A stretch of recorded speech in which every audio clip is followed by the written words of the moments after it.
The main character's name was Trixie Giuseppe, and she worked as a maid for His Highness Prince Leon Atarta. The girl said that she could finally see the prince, and she immediately ran towards her puppy, whom she had loved so much in her past life, while reading a novel about the prince. The crown prince of the Atarta Empire was dubbed the Wild Prince, and his name was Leon of the Atarta dynasty. He was the very embodiment of the word wild. However, with Trixie's help, he was successfully socialized and the long-awaited day has come. It was the day that would go down in history as the debut of the Prince Charming that would conquer the world. Trixie ran towards Leon, and she was very happy to see her prince. The man also noticed that his favorite maid was running towards him, and he smiled softly at the girl. Looking at the prince, the heroine realizes that a very serious work has been done to transform a puppy running on 4 legs into a real gentleman and a noble man. The girl tells her prince that he is simply amazing, and she is happy to see him healthy and happy. The guy admits that he is a little embarrassed to hear such sincere compliments from his girlfriend, but she tries to convince him that in time, the guy will get used to such clothes and manner of communication. The girl remembers her surprise when she saw Leon running on all 4s. But now he's all grown up. Now she has nothing more to offer Leon, but she continues to hold back from crying from the sincere emotions that overwhelm her. The girl gives her hand to her prince and asks him to give her a paw. The boy smiles as he realizes that this is a good old joke that in the past was a really important part of his elevation. The boy takes the maid's hand and says he didn't even know it before, but it's quite nice to walk on 2 legs like other people, and he's grateful to Trixie for that. Pressing the girl's palm to his ear, the man says that now he can hold her hand and walk together. He can even hug the girl and hold her close to him. But most importantly, the prince can now say that he belongs to Trixie. The man was glad that he could finally put his feelings into words, because before he couldn't speak. The girl was embarrassed and wondered why the prince was talking so strangely, because he was not her dog to talk about what belonged to her. The man looks slyly at the maid and says that in any case, she must not do anything for him, for from now on, he will be the one who will be everything for Trixie. The prince tells Trixie that she is his one and only mistress. The heroine scrutinizes her puppy that only she knew about. Today, that dog has disappeared, and the real prince has appeared. The girl remembers her past life when she was walking with her favorite dog, but he broke out of her arms and ran across the crosswalk at a red light. The girl tried to catch the leash of her pet, but then comes a truck that did not have time to slow down. The girl at the last moment before her death managed to hug her faithful dog without letting him die. She took the brunt of the truck's impact and said goodbye to her life and found herself in a dark abyss, not knowing where her soul was going. The next moment, she breathed in the fresh morning air and saw that she was surrounded by bright sunlight. At some point, she suspected that she was lying in a hospital room, but after a closer look, she realized that it was nothing like a clinic. The heroine on instincts tried to call her favorite dog, but there was no one who could hear her. The girl does not understand where she found herself and did not immediately determine that she appeared in a new world and with a new body. She asks, looking into space, where she is, and can't figure out why she found herself in such a strange place. At some point, the door of the girl's room bursts open with a sharp bang, and a man with a bushy mustache walks in with a woman. The man asks how long she is going to keep them waiting, because she has to get out of this place as soon as possible. The heroine can't understand what's going on, and what strikes her most is the strange clothes on the people who have entered. The girl tries to get out of bed and explains that she is sorry for what happened, but she was hit by a car and just woke up. The girl is most worried about where her dog is that she's missed. The man with the bouffant mustache keeps shouting about what he should have done.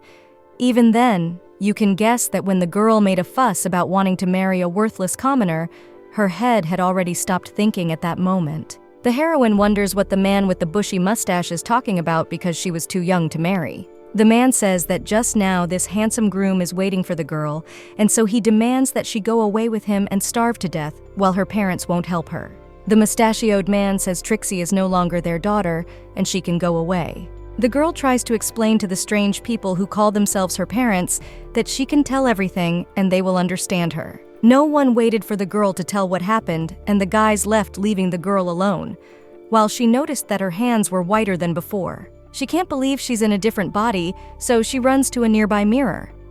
She asks not to be trifled with and hopes that her eyesight is still good after the accident. As she approached the mirror, she realized that her eyesight was not failing her, because in the reflection, she saw a completely different person who was not like the girl's original body. She remembers what she looked like before and realizes that she is nothing like that beautiful girl with red hair and blue eyes who is standing in front of the mirror now. A big pot-bellied commoner bursts through the door and shouts that he is waiting for his darling because her husband has already come to take her away. Seeing that the girl is already waiting for her man in a nightgown, he promises that he will soon fulfill his conjugal duty, and he himself can't wait for it.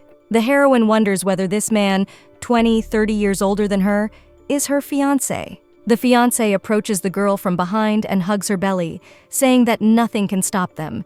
And while love burns with fiery passion, guys will continue to enjoy life. The girl tried to retreat from the dirty man who had already started to spread his hands, but he explains that she is just pretending and actually wants to get to know him as closely as possible.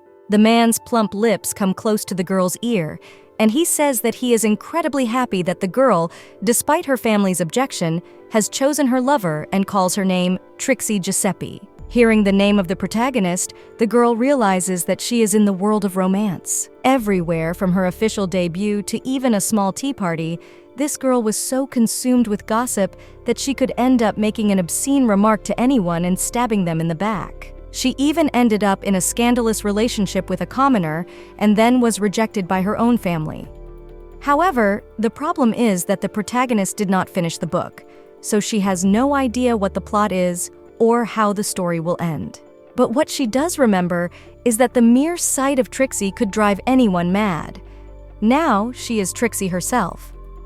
That Trixie herself is not the main character of the story, but was a minor character who ruined the life of the main character of the story. The man who stood behind the heroine with loving eyes promised that even though he had nothing behind him, he would give the girl the love and sincerity she deserved. All begin their story in the body of some lady from a posh house who finds true love and achieves success. But now, near the protagonist finds himself a fat, sweaty man who is older than her by 30 years, and asks that his beloved saw no more obstacles in their boundless love, because now only a happy life ahead. Now, in Trixie's case, the events that are unfolding around her look like she's woken up in the body of the worst hero in the world. It's been a year and a half since the girl was kicked out of her family and married to Jamie.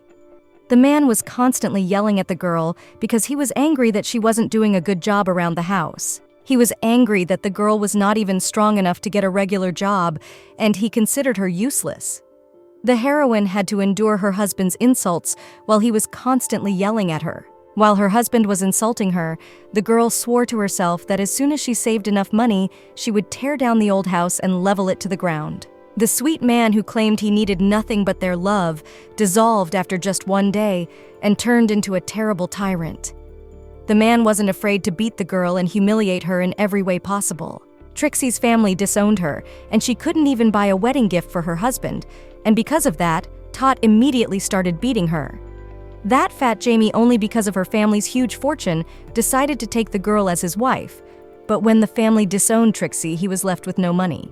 When he found out that she was kicked out without a penny, he quickly changed his attitude towards her and began to bully her. The heroine even tried to go back to her family's house and ask for forgiveness, but nobody opened the door, so she was left alone. Whether it was because the world of this novel is insanely conservative, but she could not file for divorce because such a function did not exist in this world. So it was natural for people to have affairs on the side when they got bored with their partners. The heroine was very angry because she thought cheating was more disgusting than divorce. At that moment, Fatty said that he could at least find a job for his wife to do some good, and he heard that there was a vacancy for a maid in a neighboring mansion, and if Trixie couldn't entertain him, then at least she should be profitable, then there would be a reason to keep her around. The man found himself a new friend named John, who was a pub worker.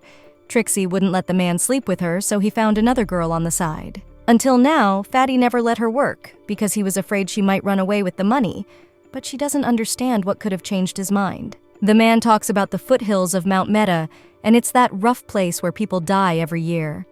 That's why he can't send his precious Joan to such a dangerous place, who has become a more real wife than Trixie over the past year and a half. The man said with his plump lips that the girl was required to go to the foot of that mountain and simply die so that he could finally be reunited with his Joan.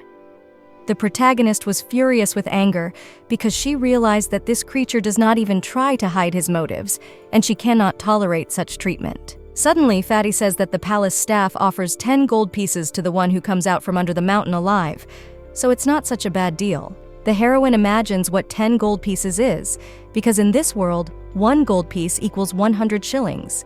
But 10 gold pieces is an even bigger treasure that will allow her to finally find happiness. With such money, she could go to any place on this planet, and she wouldn't have to live with the hated Jamie anymore.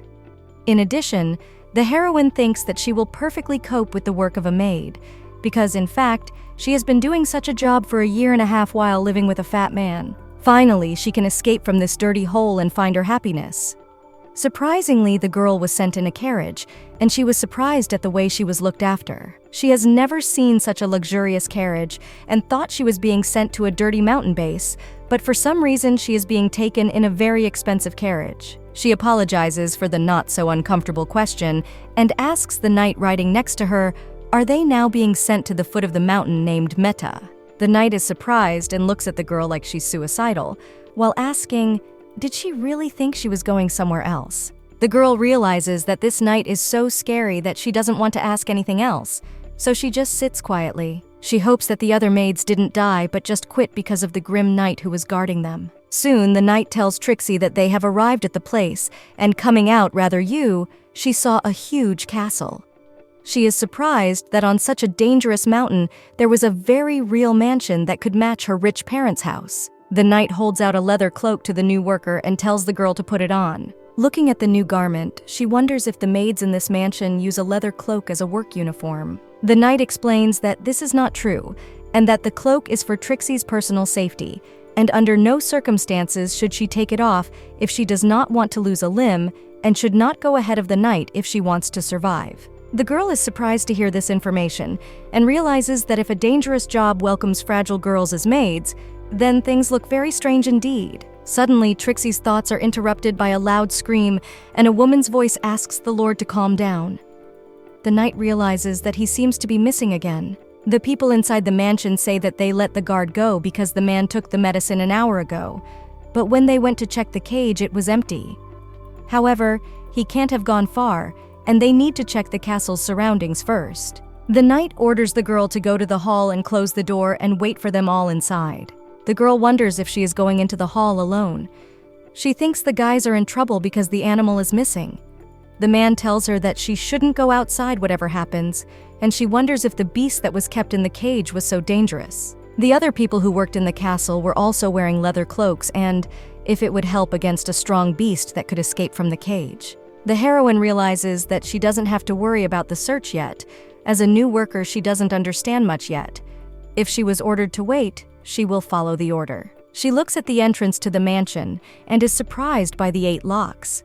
She can't understand what's going on in this strange place because it will take her forever just to lock the door. The air inside the mansion was soaked with dust, and the place looked different from the outside. Taking a closer look at the furniture, of which there was very little, she noticed that the remaining pieces were scratched and bitten. She doesn't understand why keep the forest beast inside the mansion, as it turned the whole mansion into a horrible, scary place.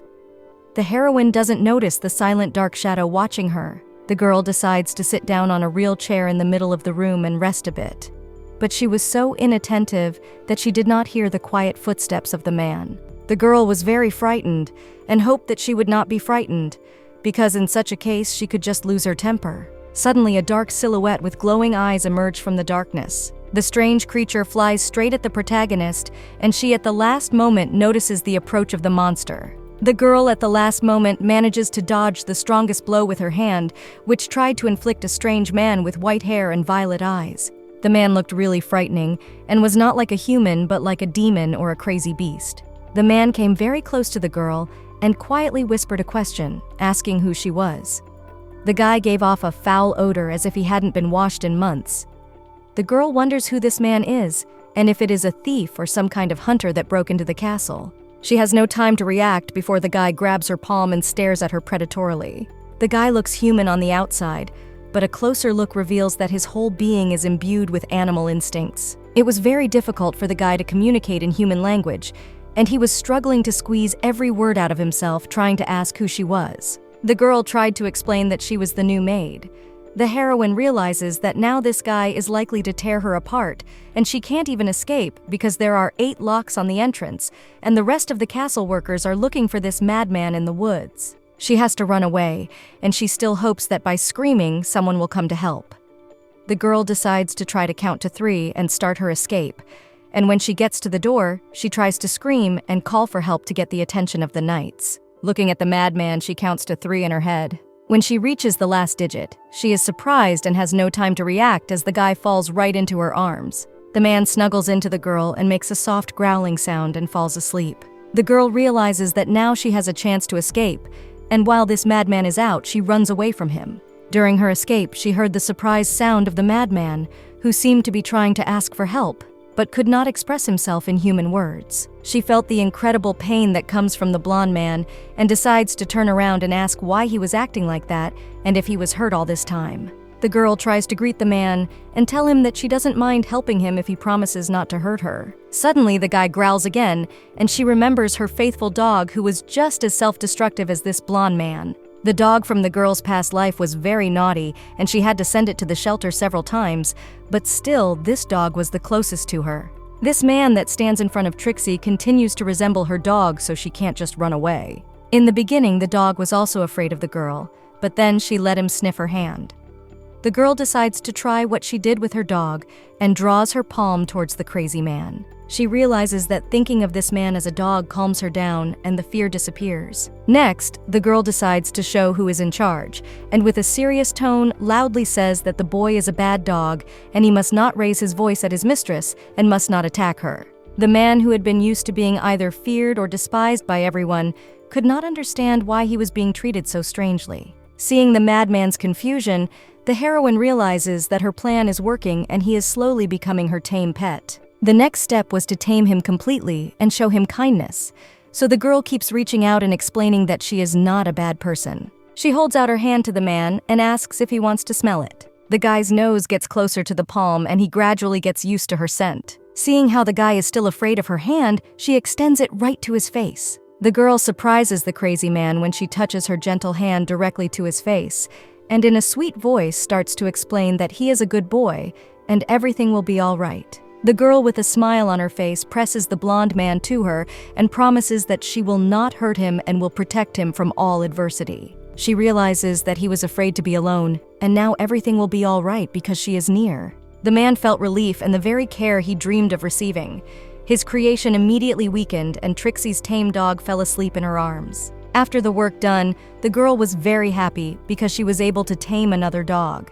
She had saved her life and couldn't believe that her ability to tame animals could be useful in such an extraordinary situation. At this time, the knights continued to search for the missing lord and realized that not finding him would be very bad for them. At that moment, Trixie noticed the knights appearing nearby and greeted them with a smile, saying that the boys had managed to return. Seeing the heroine, the knight starts yelling at her and takes the girl by the hand, trying to understand what she did to the poor prince. In the arms of the girl, all this time slept the same crazy blonde who tried to attack her but was tamed by an experienced dog lover. The heroine shouted at the knight and ordered him to be quiet because baby is sleeping, and she warns that the man will wake up the blonde if he continues to speak so loudly. Going outside, the knight asked what organization sent the woman, but Trixie asked what kind of person she tamed.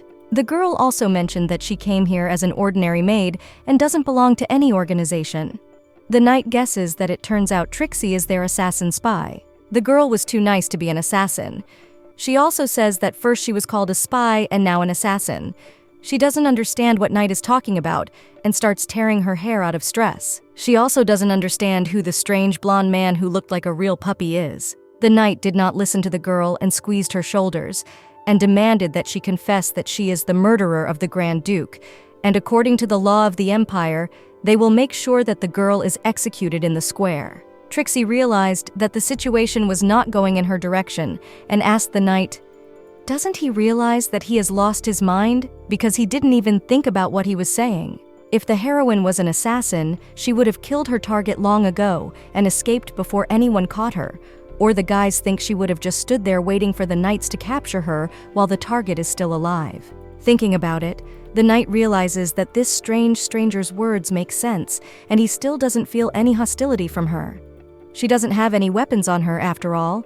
They have checked her several times. The man, after thinking about it, says that she's right, and the girl didn't even hurt the blonde. The knight also wonders, did the gentleman fall asleep in the girl's arms without any resistance? The heroine says that she herself almost got hurt. However, it seemed to her that he was in a rather deplorable state even before meeting her. The knight explains that such a state could have been caused by the effects of the drug. Inside himself, the knight realized that he still had doubts about this girl. But if this lady could really take care of Mr. Leon, then any means would be justified. The girl was very angry at the knight, who didn't want to listen to her and said that they shouldn't accuse people without letting them speak. The knight, who had made up his mind long ago, demanded that the girl follow him. The guys will go to the knight's office, where they will discuss all the intricacies of the case. Once inside the office, the knight sits down opposite the girl and asks her to feel relaxed. The girl wonders if the knight didn't want to kick her out of the office. The man explains that they will immediately study the girl's biography just in case something suspicious happens. They will take care of it according to her contract, and she should keep it in mind. When she starts reading the contract, she realizes that first of all, she must not tell anyone about what she heard or saw in the estate. And if any information leaks out, she and her family will be punished for 3 generations. The girl finally realized that apparently that blonde dog-like man was the lord she was supposed to serve. The knight justifies the girl's guesses, and she interrupts the man, saying that the young master behaves like an animal, and she can't understand the reason for it, and also why everyone calls him young master, since she never heard the man's status. The girl would like to know at least the name of the man she serves, while the knight explains that they can't tell her anything until she signs the contract. All the knight can say now is that everyone is in this place to serve the young master. As Trixie may have noticed, he tends to attack people, so the servants who work here live in the annex. However, the heroine will be assigned as his personal maid, so she will live with him in the main building. The heroine is surprised and explains that when she sees the salary in the contract, she can't understand why it is so big, because she has never heard of maids being paid such large sums. The knight says that they are ready to pay the girl much more than 10 gold pieces if she wants it. She can just say so. The heroine grasps the contract and realizes that if they pay her more than 10 gold pieces, she will be able to live a good life for the rest of the decades. The man further tells her that her salary can be increased depending on her decision and also on her length of service in this mansion. Of course, bonuses will be paid separately. The heroine really understands that she will be paid 10 gold pieces every day and will even get a bonus if she can take care of the gentleman. She raised her dog for 10 years, and maybe it's worth a try because the young gentleman was no different from her dog from the last world. The girl quietly whispered a question. She wondered how much people would pay her for the work of a maid, and the knight very seriously answered that they would pay her as much as she wanted if she could hold out. They will also provide the girl with a private room. The heroine realizes that for a maid, this is a very large salary and living conditions. The heroine guesses that maybe she is being cheated, because in her past life, she has heard about different contacts where people were promised a lot of money, but then cheated. She assumes and asks the knight, is it possible that after she signs the contract, she will be knocked out and thrown into a carriage and sold as a slave? The knight wonders who is capable of such an immoral act, and with a sigh he explains that such an act would not be good for the young master's emotional health. Realizing that she will not be sold into slavery, the girl realizes that for the price she is offered, she is going to become a better worker. The girl, with all the enthusiasm she was capable of, declares to the knight that she will work tirelessly to earn as much as possible and to ensure a secure life for herself. After all, now she has no parents, no husband, and no home. For 10 gold pieces, she will do whatever is asked of her.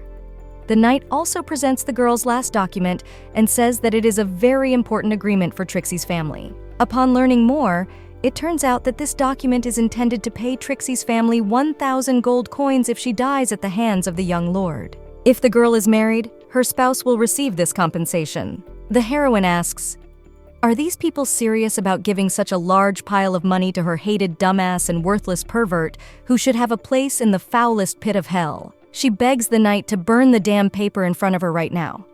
The knight is surprised and asks if they can't just burn the document and offers to bequeath the money to the person who is really dear to the girl. After a bit of thinking, the heroine suggests that unless she has animals or pets, she can't leave a bequest for them, so she offers to allocate the money for her own house. The knight says that this is a very good offer, and if Trixie fulfills her duties within a year, she will be given a house in the capital of the empire. The heroine wonders if her house will cost a fortune in the center of the capital, but she will still be given this luxurious place because it sounds very fantastic. After a little thinking, the knight said that only 1 year of work will allow the girl to rent the place only, so they need to work for 3 years so that the house will be completely transferred to the possession of the girl. The heroine realizes that 3 years is practically nothing, and it will be the happiest 3 years of her life, so she did not think for a long time and immediately asked to be given a contract because she is ready to sign it.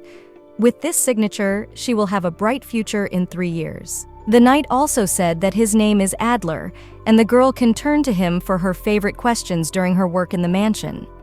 The girl remembers about the same knight Adler, who appears as one of the most important minor characters in the novel, and he is the strongest knight of the empire. As a knight who is the right hand of the emperor, he is the most loyal, and therefore he has been entrusted to serve the only prince of the empire, Leon Atarta. If Adler serves no one but the imperial family, but he serves her employer named Young Master, whose real name she doesn't know yet, then it turns out that he is the only prince and heir to the empire who has gone mad.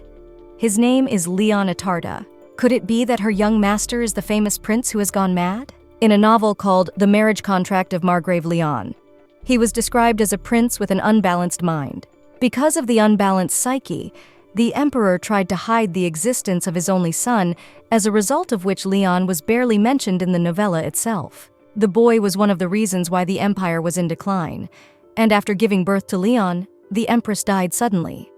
And since the emperor had no intention of marrying again, Leon was naturally the only heir to the throne. The heir's madness caused a scandal, and the duke took advantage of it. The duke had the blood of the imperial family and tried many times to kill the last heir. Despite the fact that the imperial family hid the existence of the foolish prince, they did nothing to stop Grand Duke Evans's attempts to kill his only son. Thus, the empire lost control over its subjects and ceased to exist as a unified state.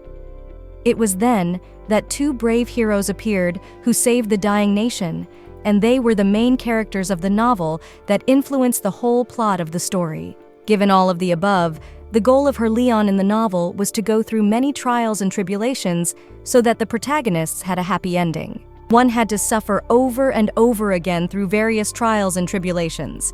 In other words, he's always in danger. He's a dumbass, and there's no mention of him acting like a real wild animal. It wouldn't be strange if someone took and unexpectedly died in this place next to such a madman.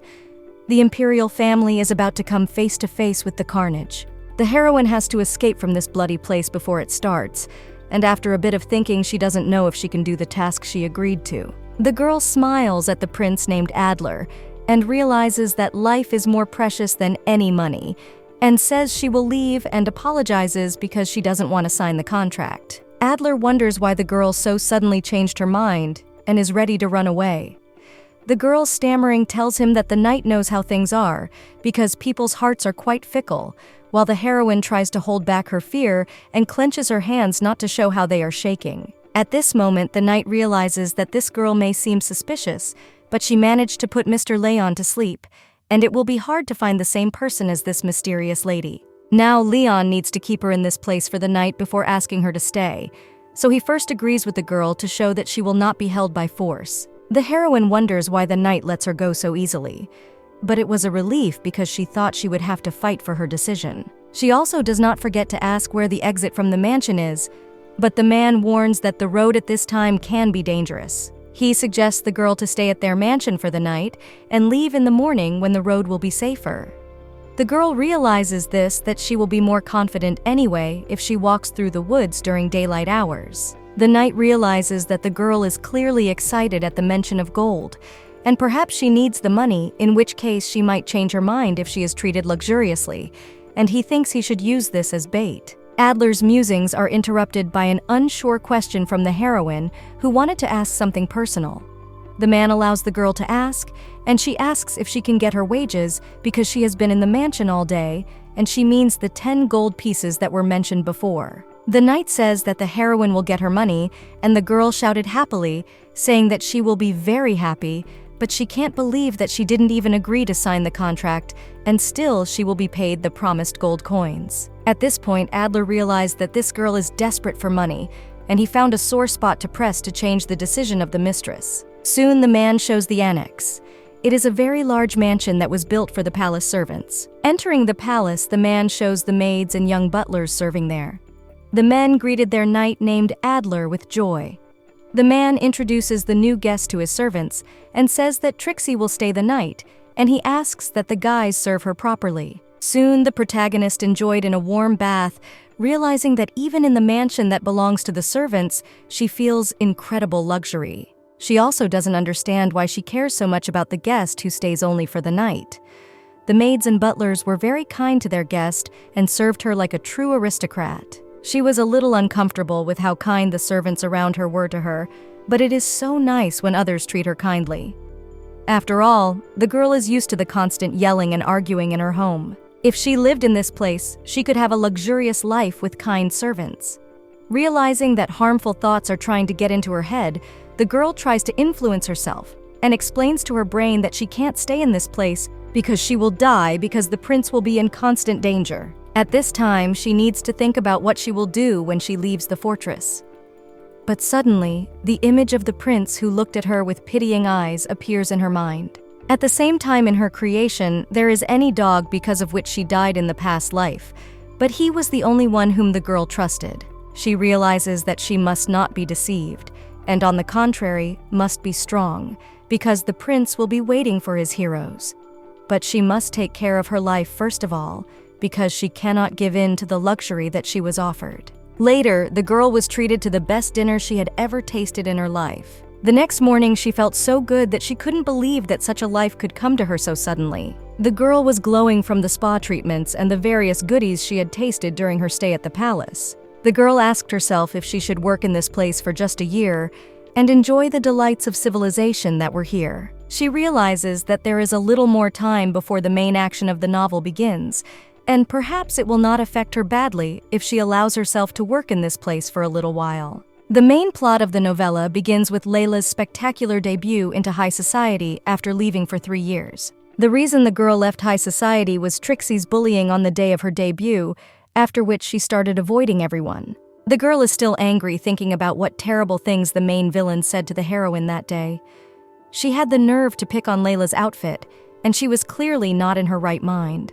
But after a month of Layla's disappearance, Trixie married Jamie, a commoner, thus disowning her family, and then society punished her for all the mean things she did to the main character. It was a perfect example of good triumphing over evil. The problem now is that Trixie wasn't herself anymore, because the main character was possessed by the girl who died in a car accident in Korea. Anyway, it's been a year and a half since the girl married that dumbass Jamie. Later, Layla will shock everyone with her appearance and meet the protagonist, starting the main plot of the novel. Trixie has another year and a half before Layla's meeting with the protagonist comes true. Then maybe she could be patient enough to save up enough money to escape from this cursed place and finally have a normal human life. However, there is one more thing that stresses her out. The novel never describes the prince's life in his own mansion. In other words, the unmentioned events could be even more horrific than Trixie could have imagined. Who knows what dangers Leon will face as a minor character who lurks in the shadows of the main characters. Even her story was not described, but was a living hell. At this rate, the protagonist could die again, so she can't take such a big risk. The girl mentally apologizes to Leon. In the morning, the maid came to the girl to wish her a good morning and asked if the guest of their mansion had slept comfortably. The protagonist happily replied that she was very comfortable and she was grateful to the servants for their help. The servants gave Trixie the clothes she had asked for and also prepared the carriages for her departure as soon as she was ready. The heroine sighs sadly and realizes that it is time to return to her former dull life. She smiles again as she leaves the room and tells the servants that she is ready to go home. On the street, she could not see anyone around her, which made her scared. The girl did not expect that she would just be thrown and no one would walk her to the carriage. Suddenly, the heroine heard a scream and she became afraid because she hoped that nothing would happen while she was in the prince's mansion.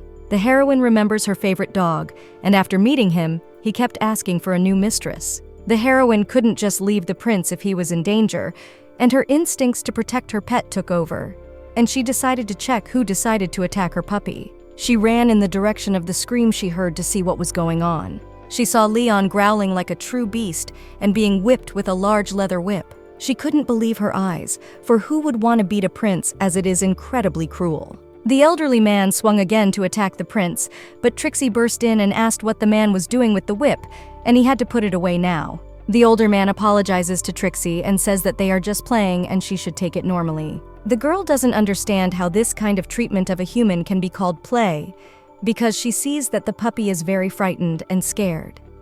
The elder explains that they have to kill this prince, or he will disturb the sleep of all the others at night, and physical exercise is the best way to do it. The girl couldn't believe that these monsters are really beating Leon just so that he sleeps at night and doesn't try to get out of the cage, but they must realize that this will make him even angrier. Remembering her past life, the heroine remembers that her puppy was also abused by someone, so the doggy didn't like some leashes. Now it's clear why Leon was so disturbed.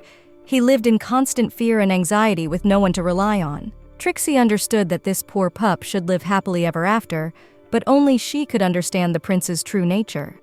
She wouldn't be able to escape seeing the boy in such a state. The heroine approaches the prince with pity because she realizes that he has become very close to her in the short time they have known each other. The girl orders the elder to stop now and stop beating the boy. The man tries to justify himself and says that he is not beating the guy. After all, they are just playing, and if the girl stops him now, the crazy man will attack her. The man explains that he won't stop using the whip until he's completely sure that the prince won't get tired. The girl explains that by doing this, the man is only making the guy even angrier and he should stop. The loud and repetitive noise of the weapon makes the puppy feel bad. The girl suggests that the man trust her and put his tail away. The old man says it might be too dangerous. At this point, the prince senses that the old man is no longer watching him, and he rushes towards the guys and grabs the girl and knocks her to the floor. The man asks Leon not to kill Trixie. She's just a maid. The girl tries to calm the old man and says that she is fine and that he should stay where he is. The girl tries to greet Mr. Leon, but he keeps gripping her shoulders tightly, hurting her. Even though the boy makes her suffer, she's not afraid of the prince and doesn't panic. On the verge of life and death, the girl tries to call out to Mr. Leon and screams that they saw each other yesterday and he must remember her. She explains that the man will remember her if he recognizes her scent. The girl's hands reached towards the prince's face to make him realize she was friendly again. The prince kept sensing danger, so he grabbed the girl's hand tightly without letting her touch him. The girl, although she felt a lot of pain, did not show any fear, and continued to say with a smile that everything was fine and Leon should not worry. The girl's behavior affected the puppy, who was surprised by the human's reaction. He lets go of her and recoils in fear at the behavior unknown to him before, because usually people never behaved like Trixie does. The guy looks lost, not knowing what to do, as if he was scared to death, and maybe he was afraid of hurting Trixie because he might recognize the one who gave him the dream. The girl got up and started stroking him, explaining to him that everything would be all right, because before that, Leon was in a lot of pain and difficulty. The man felt that finally there was someone who understood him, and something changed in the prince's look. He felt guilty because the only person who had shown him kindness was the one who had been hurt by him. The boy felt the warmth of Trixie's hands. He relaxed and moaned quietly at the long-awaited peace. Mistress immediately took the prince by the face and said that he was very good, because this time he did not growl and did not think of her as his prey. Trixie explains to Leon with a smile on her face that he is a good boy and a fast learner, so she wants to thank him for his friendliness. She promises that she will soon find some goodies to give her tame prince. An old man standing nearby yells out in an attempt to draw Trixie to him. The man calls the girl a professor and asks her to teach him her trick so that he can soothe the prince. The heroine realizes that a certain concept of creating a strong relationship with animals does not really exist, so she understands the old man's surprise, but calling her a professor is too much. The girl tells the man named Gurdon that he shouldn't be so excited. The girl would also like to get something tasty for Mr. Leon first. The old man explains that they don't usually prepare such things in advance. The heroine remembers the goodies that she gave to her pet and asked if the guys in the kitchen have bones with meat, to which the old man happily replied that they have such things. The man ran towards the palace and promised that he would be back soon, so the girl should not worry. At this time, the heroine took a seat next to the prince and explained that they could wait together in this place. The prince stares at the girl enchanted, not understanding what is going on. The girl is surprised by the guy's strange look and asks if the prince is all right, because he looks pale. When she touches Leon's face, she notices that he is worried and his eyes widen, so she immediately removes her hand and asks what is happening to him. The man moves away from the girl with fear and says only one word, calling someone a monster. In the prince's mind, there are images of people mutilated by his own hands who suffered because of his rabies. At this point, the heroine can't understand why her friend is acting so strangely. The prince finally gathers his thoughts and explains that he is a monster. Tears come to the guy's eyes, and the girl understands partly his emotions. He turns sideways and tries to run away from the girl. The heroine reaches out her hand towards the fleeing prince, trying to call out to him not to leave. A little later, the servants visit the protagonist and ask if she's all right, because they heard that the girl was hurt when talking to the prince. They say that Trixie must have a problem walking because her shoulder must be injured. The guys ask that she not be shy and let them know anything they need to know. The girl says that she is fine and that she doesn't need to worry so much. The guys bring the girl some tea because she is probably in shock, and it would be better to drink the drink together with the cake. The servants also said that the sun had already set, so they thought it would be safer for the girl to stay one more night. Mr. Adler says he will take the girl back in the morning, so she should rest properly. The guys say that Trixie just needs to go to the main house the next morning, and she thanks the maids for their hospitality. The next morning, the heroine decides that no one will stop her if she wants to leave.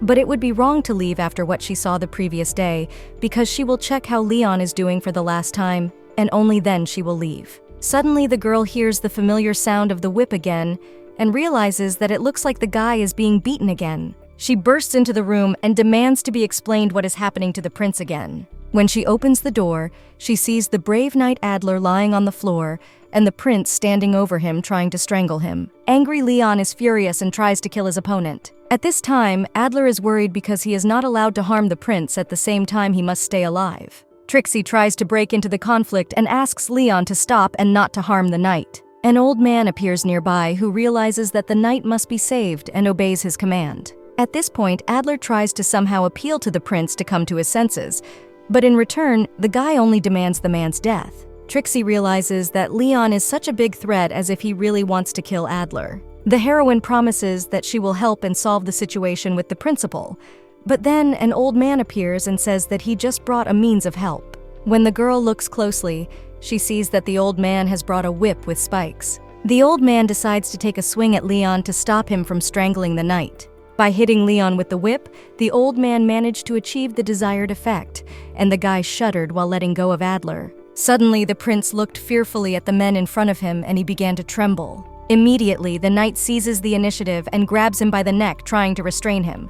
At this point, the poor puppy is shaking with fear, as if that insecure boy has come back into his mind. Adler orders the old man to administer the necessary remedy to calm the boy down. The heroine sees the syringe in the old man's hands and realizes that all this time, the boys have been sedating the air with drugs that most likely have a connection to illegal substances. It doesn't matter how scary the prince seems, because forcibly injecting him with substances is unacceptable. The girl shouts to Gurdon not to use the syringe because the prince will only get worse from such drugs. The old man hesitantly asks the lady to step aside because it can be dangerous. The girl shows her hand and tells him to give her the whip and the syringe immediately so that she can calm the prince. The girl will try to calm Leon down, so she asks him to trust her and let the boy go. At this moment, Trixie does not allow the old man to use the drugs, while the knight demands that the man immediately brings him the necessary syringe, because he will not be able to restrain the prince for a long time. At this point, the old man realizes that he has indeed seen how the lady was able to easily influence his majesty, but will she be able to cope this time? If the girl fails this time, there is a risk that someone will die. While the servant was thinking about what to do, the protagonist bursts into the battle and grabs the whip with her hands, and blood starts to flow from her palm because the ropes were dotted with thorns. The man asks the professor what she is doing because it is dangerous. The girl says that she will not let go of the whip until the old man gives her the rest of the drugs. She asks Gurdon to trust her once, and she says she can handle it. The man realizes that they have no better options left. He will have to trust the girl.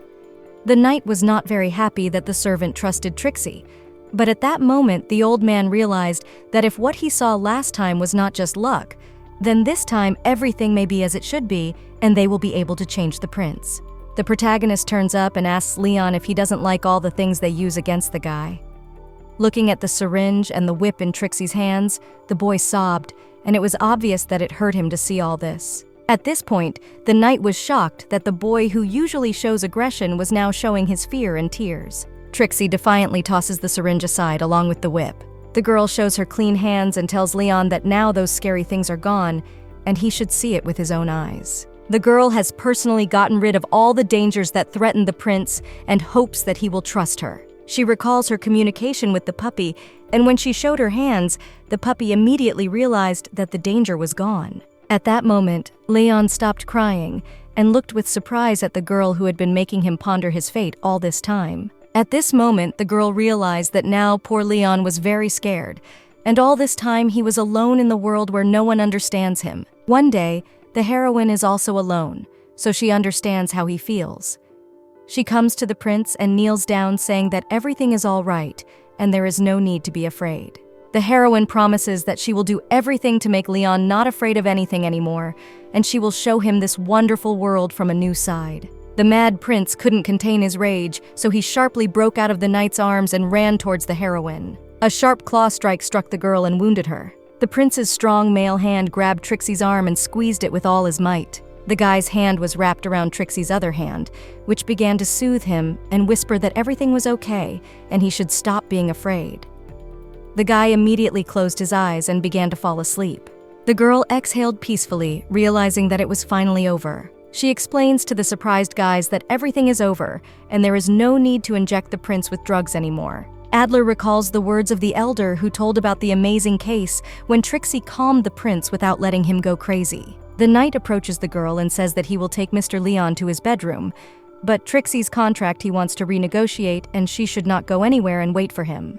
The heroine asks why the knight is talking about the contract again, but he looked at her with red, crazy eyes and told her to wait for him in this place, and she had no chance to resist that fierce look. When the guys met again, Adler turned to Trixie, who was very excited, and asked him to tell her why he asked her to come. Adler tells her that he wants to know everything Trixie has been dreaming about, because the imperial family will fulfill any wish of the girl to help young Leon. The heroine immediately hesitates and wants to refuse, but the knight desperately asks her not to jump to conclusions and to listen to him. Mr. Leon was sent to this place called the Hidden Mansion when he was only 13, and 5 years have passed since then. And as Mr. Leon continues to grow older, they find it increasingly difficult to deal with him with brute force. The girl asks, "Is this the reason why the guys started using guns and drugs?" The knight says that Mr. Leon needs sedatives because of his frequent nightmares. And about the whip.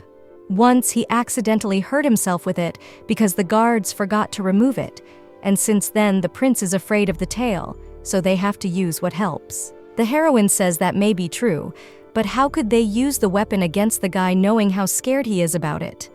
The knight explains that they had no choice but to use what helps. They're not at all proud of what they did, so Adler wants Trixie to listen to him since they wouldn't have tried to convince her for nothing. Knight knows very well that Trixie needs it, so he asks her to take the document. The girl asks what it is because she sees a sly smile on Adler's face. The man asks if she has ever heard of an annulment. The protagonist already knew that in this world it is almost impossible to annul a marriage. The girl is surprised and does not understand how such a thing could happen because she has not told Adler about her problems. She looked at the knight with hope in her eyes and wondered if she could really divorce her tyrant. The knight looks at the protagonist with a smile on his face, realizing that he has found her weak spot, and says that divorce is impossible for other options, but he can do it for Trixie. The man says that he'll have to pay 20 million gold pieces, because that's the only amount it would cost to bribe the high priest to destroy the marriage record. The price is absurdly high, so it's never been done before. Even the high priest will betray God if it's good money. If the heroine works in this place for a year, the empire will ask the high priest to destroy the record of their marriage, and then the handcuffs will finally come off the heroine, and she will be free forever. At that moment, Adler saw a chance, because the girl was interested, and they finally had a hope to keep her with them.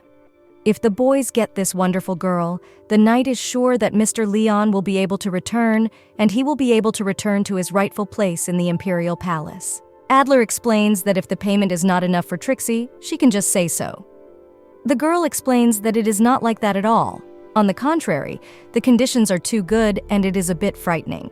Adler says that he saw hope in the girl's face because he thinks that the reward is more than deserved for the prosperity of the whole empire.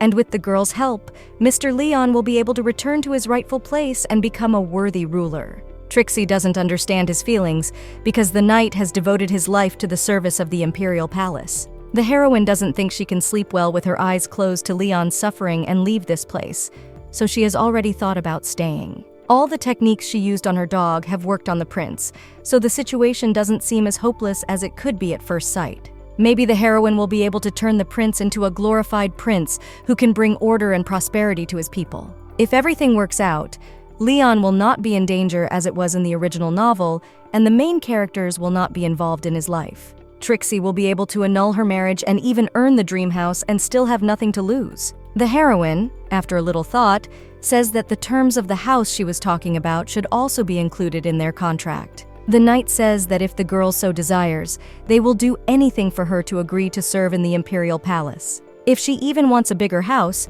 they can provide her with a real mansion. The heroine realizes that a mansion is what she has always dreamed of, for in such a place she will have everything she has ever wanted.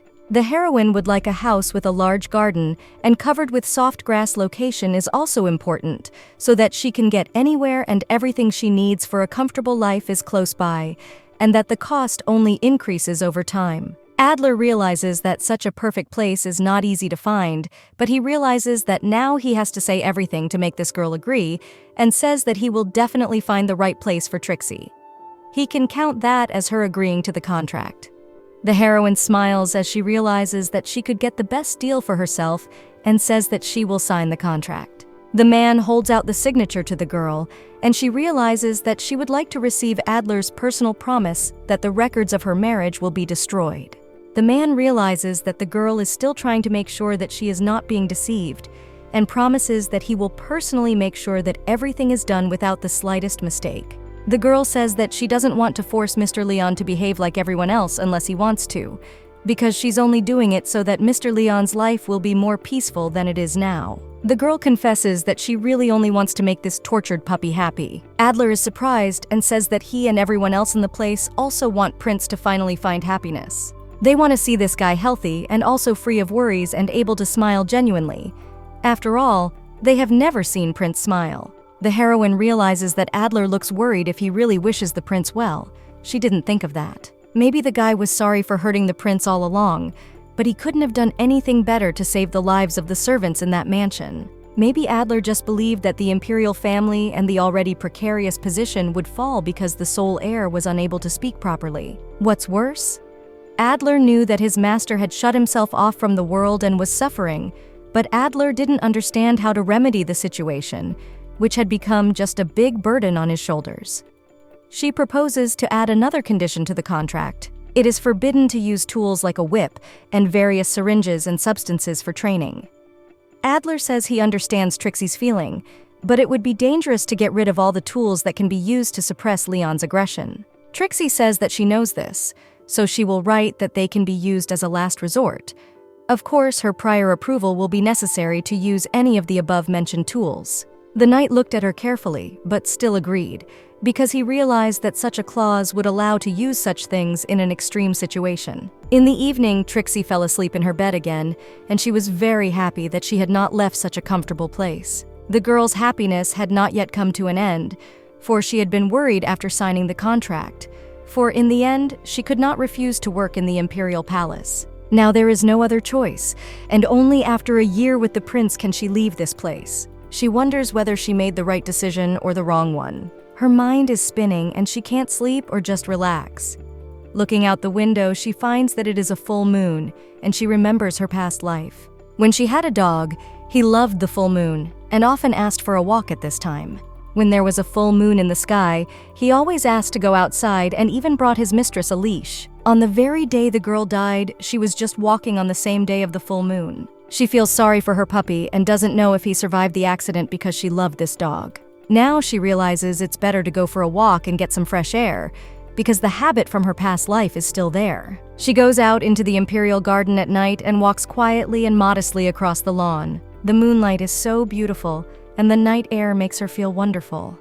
The heroine decides that going outside was a great idea. Suddenly, she hears someone's frantic howling and suspects that maybe it was Leon and starts to worry. The girl hopes that even though Leon looks a lot like a dog, he won't howl like a real animal at the moon. When she hears the sound again, she realizes that she should follow the place where the sounds are coming from, and after running a few hundred meters, she comes to the place where she heard the howling. Suddenly, the dog howls again, and the girl looks towards the roof where she sees a dark shadow. She finds a man sitting on top of the building, looking up at the moon and making noises. Looking closely, she immediately determines that it was the young prince who had run away again and was enjoying the full moon, making wolf howls. The heroine realizes that this guy's vocal cords are very developed if he can make such a loud and expressive sound like a real beast. The girl turns away from the prince and realizes that she will not be able to get on the roof, and she will hardly be able to order him, because it is better to go to her bed.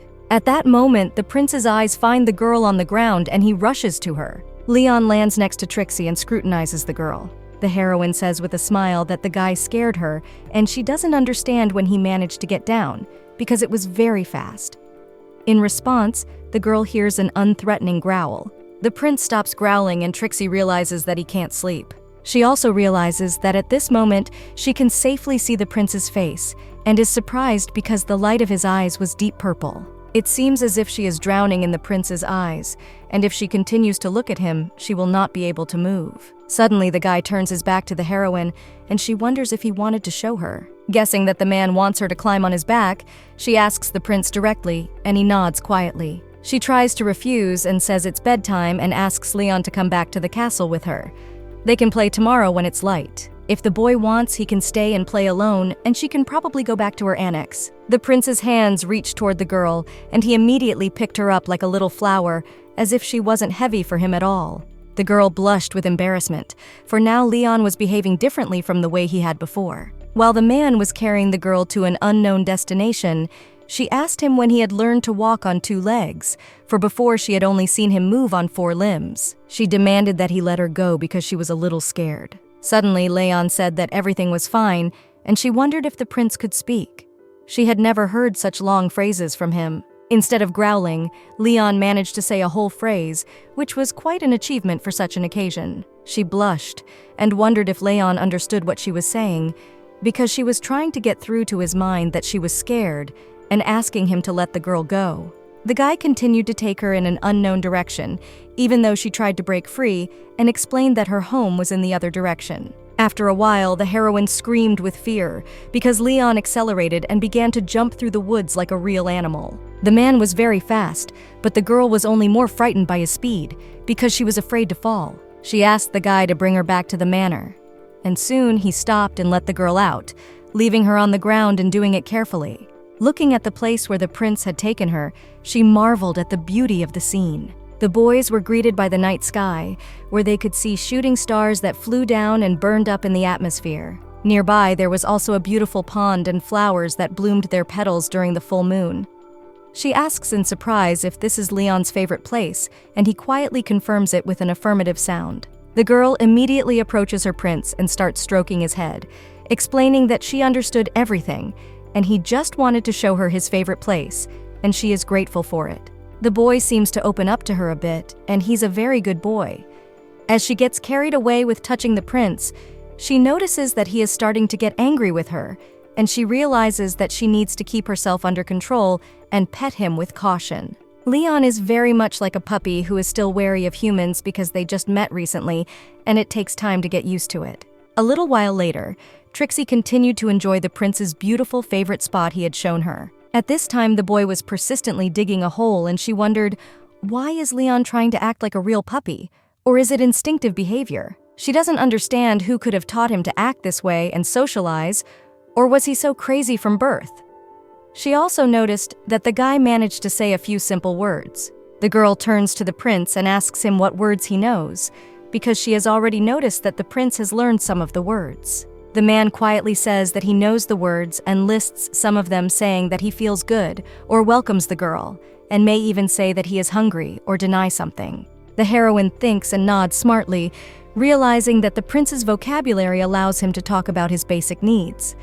But a little later, the prince starts talking about death spies and knights. The girl is surprised because the guy even knows how to pronounce the combination of words damn knight. The heroine asks if the guy is talking about Adler, and the prince confirms that it is a bloody knight. The heroine tells him that the damn knight's name is actually Adler. The girl asks him to repeat it after her and says the knight's name in syllables. No matter how many times she tries to convince the prince to say the knight's name, he keeps calling Adler names. Realizing that the prince can't tolerate Adler and can't call him anything normal, Trixie gives up trying to teach him how to say the knight's name. The girl points her finger at herself and says her name is Trixie, and the prince can address her by the name Trixie. Pointing a finger at Leon himself, she calls his name and says he should memorize it well. Sitting in the crazy prince's favorite spot, Trixie taught him the words. After a while, the boy managed to pronounce the name of the protagonist. The girl immediately rejoiced and said that he was great and hoped he would remember her name. Suddenly, the girl was surprised to see a smirk on the face of the crazy prince. Looking closely at him, she noticed that he smiled and said her name again. After shock, she decided to consolidate the successful knowledge and said that now they can leisurely study just like now. Suddenly, the guy's conversation was interrupted by a strange sound that Trixie didn't hear, and the prince immediately pressed her against him and started growling at someone to the side. The girl clinging to the heir to the throne doesn't understand what's going on because her senses are not enough to hear the strange sounds. The girl asks the guy why he is worried, and he says it's the monster and the beast. The heroine wonders if there is a monster nearby, because in the novel there were no words about monsters at the foot of the mountain where she was sent from the village, so she does not understand how it could happen. Suddenly, the girl heard some rustling and she was scared, so she immediately hugged her only protector, the prince, who had been there all this time. The guy starts to calm the girl and strokes her head, saying that everything is fine, and the girl is surprised even more. She realizes that now Leon is trying to calm her as well as she did before, as if he had learned to do it in such a short time. Suddenly, the rustling intensifies and the girl can no longer contain her fear. Leon realizes that he can no longer let the girl be in danger, so he takes her in his arms again and tries to save her. The girl asks the prince if there is something in that place, because that is where the strange rustle she fears is. But there should not be a monster in that place. There are no monsters at the foot of Mount Meta, and the terrain there is too harsh for humans, and it is a quiet place like a paradise for herbivorous animals. As she continues to hear rustling, the girl realizes that there is definitely something in those bushes, and she even starts to cry out of fear because she realizes that there are no other knights around. Suddenly, something jumps out of the bushes and heads towards the guys. The heroine screams with fear and can only cover her face from danger with her hands. At this moment, the mad prince growls like a cornered animal and looks at the approaching danger with animal anger. Suddenly, a small rabbit appeared nearby, looking at the heroes with its red eyes and its furry face expressing no danger. The little animal was very cute and immediately began to slowly run away from the people, recognizing them as not dangerous predators. Exhaling calmly, the heroine relaxed. They were just scared by an ordinary rabbit. At this point, Leon continued to growl with anger. The heroine continues to calm him down, saying that he seems to be as scared as she is, but it's okay because it's a rabbit and it's a herbivore, so it won't hurt the guys. A little later, the rabbit runs away, and after calming down, Leona looks at Trixie asking if she's okay. The girl says that everything is fine and they were scared for nothing, because they are just two ordinary people who can also be scared because of some trifle. Later, the guys saw the rabbit that didn't run away, and Trixie was delighted to see the little furry friend calmly drinking water from a puddle. Leon couldn't understand why she liked to look at the cute rabbit, and he even frowned. After admiring the rabbit, the heroine suggests to her traveler to go to the fortress because it is time for them to go to bed. Leon refuses to go to the fortress and jumps up on 4 limbs. The girl asks what happened and why he is so tense. The rabbit might be scared if the guy goes that way, and Trixie tries to stop him. After looking at the prince's behavior, she realizes that he is probably trying to hunt the rabbit, and she feels sorry for the little furry animal. The girl immediately runs up to the prince and grabs him, hugging him and telling him to stop. Leon immediately stopped running towards the fluffy animal who was calmly eating grass, not understanding why these strange bald monkeys are looking at him. The heroine crashed into Leon so hard that he could not hold on and fell, but the guy immediately hugged the girl so that she did not get hurt during the fall. She immediately got up and asked the guy if he was hurt because he fell on his bare skin. She apologizes because she probably scared the guy when she stopped him and she is sorry. The girl starts to touch the prince for those places where he could have been hit, and then the guy makes a strange sound. The girl realized that the man moaned because he was ashamed, and he even covered himself with his hand. The heroine immediately became serious, and looking at the prince who has already raised his hands in an apologetic gesture, she asks, "Is the guy afraid of tickling?"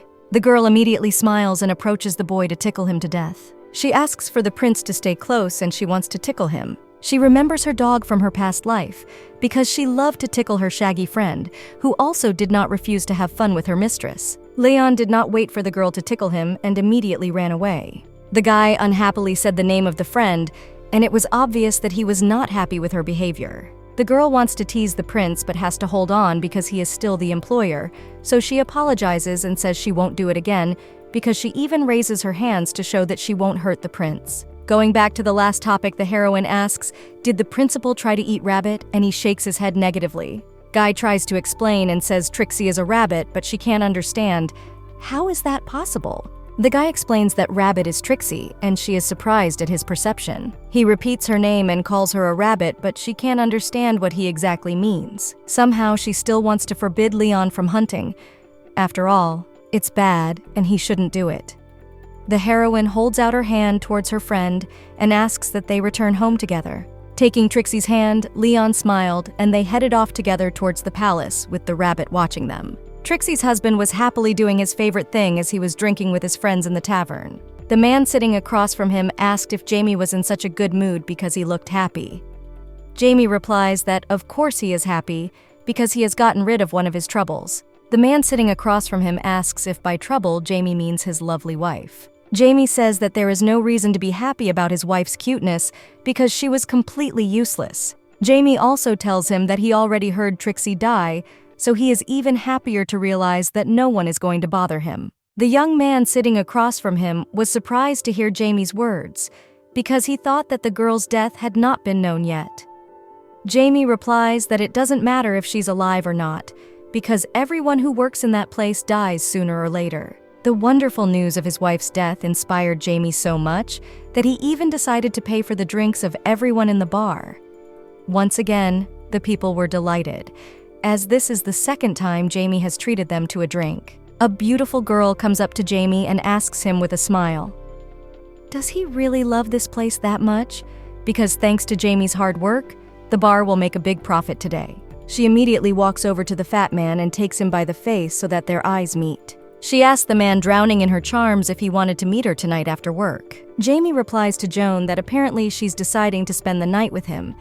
The man says he will be all over her, and she should count on his submission that night. The girl kisses the fat man on the cheek and says that she blushes at such words and promises her lover that they will see each other later. The man sees off his sweet June with a look and promises that he will wait for her to come. He smiles and realizes that he might be able to get married again. Someone overhears Jamie's musings and asks him if June said she would marry him, because apparently Jamie is lucky with women. The fat man excuses himself and says that he's not lucky because his past love has caused the fat man to have a very hard time. Knocking on the table, the man replies that now all he has to do is to get money to be happy. A strange man appears at Jamie's side and smilingly asks if Jamie remembers him, and he seems to be in a good mood lately, and why don't they go and play together? He knows where he can get 100 gold pieces to start with. Jamie immediately falls for the divorce and asks if they are kidding him, because no gambling house that accepts commoners would accept that kind of payment. Or will they go to an establishment where they are ruled by a nobleman and they do accept commoners like them? The smiling man replies that of course, and it's okay, even if Jamie just walks away with 100 gold pieces. Rumor has it that the place is run by an obscenely wealthy count, and nobles and commoners alike can enter without a problem and play in the casino. The man hears that Anderson bought his house with the money he won at the place, but Jamie can't understand how that's possible. The philanthropic Earl must have a lot to lose. Jamie tries to show that he is not interested, and the thin man tries to explain that in order to enter that palace, one has to fulfill one condition. The man replies that one must play a game, and as soon as he arrives, he must play the dealer. The man must win to gain access to the next games. Jamie wonders if it's all about winning, but the thin man says that he must test his luck, and judging by the fact that few people are able to enter. But Jamie is a very lucky man, and maybe he can win.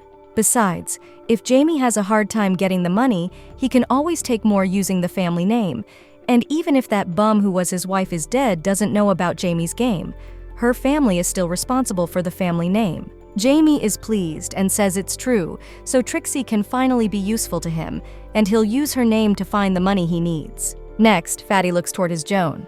He reflects on the fact that she's very proud, even though she's beautiful.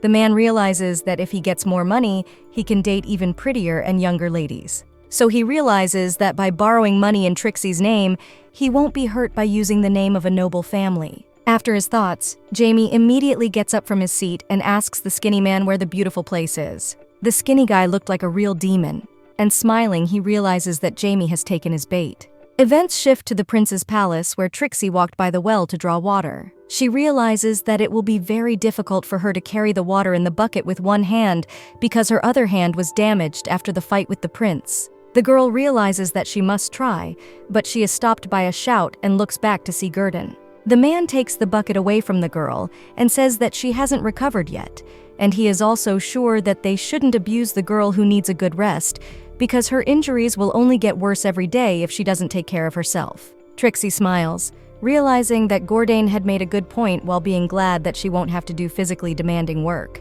She tried to stop Leon's rabbit hunt a few days ago, but even if she tells everyone the truth, they will fear Leon even more. She can't just sit around and do nothing forever. She was hired to work there as a maid and is also paid well for doing nothing, so she has to talk to Adler because she could be fired for negligence at work, and she won't let herself miss this great opportunity. The girl decides to leave the water to Gurdon and also apologizes because she has to go to the knight. The old man looks at the girl happily but still shocked, realizing that her behavior does not resemble that of a normal person. The events take place in the room of the knight, who is peacefully reading a book. A servant girl comes in saying that she needs to sweep the floor in the study. Noticing that the heroine is wearing a bandage on her arm, the knight said that he had already mentioned that the girl is forbidden to work until she is fully recovered. The heroine was very embarrassed, and struggling with her embarrassment, she tried to justify that she would like to learn a little because she had never worked as a maid before. Perhaps they have books about animals in their study, such as books about wolves, lions, and rabbits, that the girl would also like to read if she is not allowed to work physically. She realizes that the protagonist has been looking at her and Rabbit non-stop, and is there some correlation? The heroine really seems like she needs to study more if she wants to understand her prince better. Had she known that things would turn out this way, she would have watched more documentaries about nature in her past life in order to understand how to work at this job. The knight wonders if the girl is interested in books about animals, and the heroine replies that she could, for example, read about facts about habits or collections of observations about different species. The knight says that they have one famous book that contains various records of hunters, but it is not too detailed, but the girl is not upset at all, and said that this is great news, and she asked if she could borrow this book to study it a little. The knight kicks the girl out of the study, saying that he will try to find her, so he asks her to stay in the living room while he is looking for her. The doors closed behind the girl, and she looked at the knight who had left. She sighed and realized that at least she had found something to do. But then she was interrupted by a loud sound from behind. It was Gordane, who addressed the girl as a professor, saying that he had finally brought water. The maid sees how difficult it was for Gurdon to carry the water, and she explains that she was able to talk to the knight who gave her permission not to work that day. Looking at Gurdon, she realized that at any moment he might just drop the bucket and fall down with it, because it was very difficult for him to carry so much water. The girl tells Gurdon that she would like to ask him not to call the girl a professor, because there are plenty of people who know much more than her, and she is not suitable for teaching. Suddenly the bucket falls on the floor and she is startled. Gurdon immediately explains with indignation that if he can't call the girl professor, how can she be addressed? Trixie tries to explain that she has a name and can be addressed by her first name. Gurdon asks if he can call her Miss Trixie. She explains that she can't, because that would put her on the same level as a knight. She tries to be indignant when Gurdon objects and explains that the doctor said she has a condition where her stomach hurts as soon as she is called professor, so she can't hold back the pain. Gordane wonders if such a strange disease can exist, and Trixie explains that of course it can, because the doctor has done a lot of research and he even got a doctorate for it and is now called a professor. Gordane wonders, is he really a doctor professor now? The heroine wonders if he really bought her false information, but then the man laughs, telling the professor that he is not as educated as others, but still smart enough to understand the professor's joke. Trixie realizes she's been played. The old man also says that the professor is too modest, and even her personality commands respect. Gordane continues to call the maid professor with a smile, which makes the girls get worse each time. She falls to the floor, realizing that she should have kept her mouth shut, because now she has been completely defeated. Knight Adler is nearby and doesn't understand why the maid is still in the hall, and she has to justify that she was just talking to Gurdon. Suddenly, the knight holds out a book to her. He says he's been looking for it for a while, and the girl asks if there's a room where she can quietly read the book. Then the knight gives her the key and says she can go through the first floor corridor to the third room. The girl takes the key and thanks the knight for giving her the key. Gurdon shouts that he will definitely wait for the professor. After all, they haven't figured out her status definitively yet. The knight looks at Gurdon puzzled, not understanding what is going on here. At this time, Trixie has already opened a mysterious door with her key and entered a secret room. There was a lot of dust in this room. The mess that was in the room was not to the girl's liking, and she wondered if Jamie's house was really clean compared to this room. It is indeed the room she was given for quiet reading, but she is afraid it is too dirty. A little while later, the heroine takes a seat on one of the chairs and starts reading. Her eyes immediately travel through the book looking for interesting information. She realizes that there are more animals in this copy than she expected, and probably Lion's behavior is most like a wolf or a puppy. At one point, she finally finds a description about wolves in the book. When a wolf howls, he is trying to call out to his pack, so you have to run away immediately. Wolves hunt in packs. If a person meets one wolf, the others may be nearby. In such a case, it is better to run away quickly before his kin come. Trixie doesn't understand what this book is about, because this section only says to run away at any sign of a wolf. But she realizes that she shouldn't jump to conclusions, and there must be some information in this book that could be useful to her in understanding Lion's character. A male wolf catches prey and doesn't eat it immediately. He first offers it to the female. Wolves find a mate for life. In addition, many of them live in packs very much like families. Even humans have problems with fidelity, but wolves handle it much better. Remembering her husband Jamie, realizing that he could throw himself at any girl who just passed by, regardless of whether he has a regular partner. In conclusion, the book would strongly recommend that if you encounter a wolf, you should immediately go into hiding, no matter what it takes. Understanding the whole point of this book, the girl realizes that this is a very artful way of saying to just run away. Still, she can't understand why Lion is trying to hunt that rabbit. After all, he has regular food, and it's not like he wanted to eat that rabbit like a regular predator. He looked once at the girl and then at the rabbit. Then he just moved his gaze from her to the small furry animal. Suddenly, the heroine had a thought that might dispel the misunderstanding. She couldn't believe it. Could her hunch really be right? Maybe Lion wasn't just acting this way for no reason. Maybe it was because of Trixie and her presence. When she realized what had happened that night, she was glad she had finally figured out her problems. She walked down the corridor calmly and nothing could portend trouble. Soon, she visited the knight to whom she had been heading all along. Sir Adler turned towards the maid who had arrived. The girl asks Adler if Prince Leon is awake. The knight replies that he is awake and the knight is awake. Whereupon the maid excitedly asks if she can visit him. But the knight didn't even give an answer explaining that they can handle it themselves, and there is no need to go anywhere. So she'd better rest because the girl can't do anything in such a bad state. The knight says that now the prince is playing very nicely with Gurdon, and in the girl's mind there are images of the poor old man trying to escape from the wild prince. The knight has asked the maid to rest until she is well, but the girl says she's not going to ask for work. She just wants to see Master Leon because she's missed him. The knight wonders how one can miss this beast. In that case, she says that now the prince is in the garden with Gordane. Gurdon has taken him for a walk and he is trying to learn a lot from Trixie, so you can take it easy. He has taken some bone with him and not a whip like before. Off he goes to his prince and gives the book to the knight, saying that it will be busy for the time being, and asks him to look after this copy. The knight very gently asks the maid not to aggravate her condition.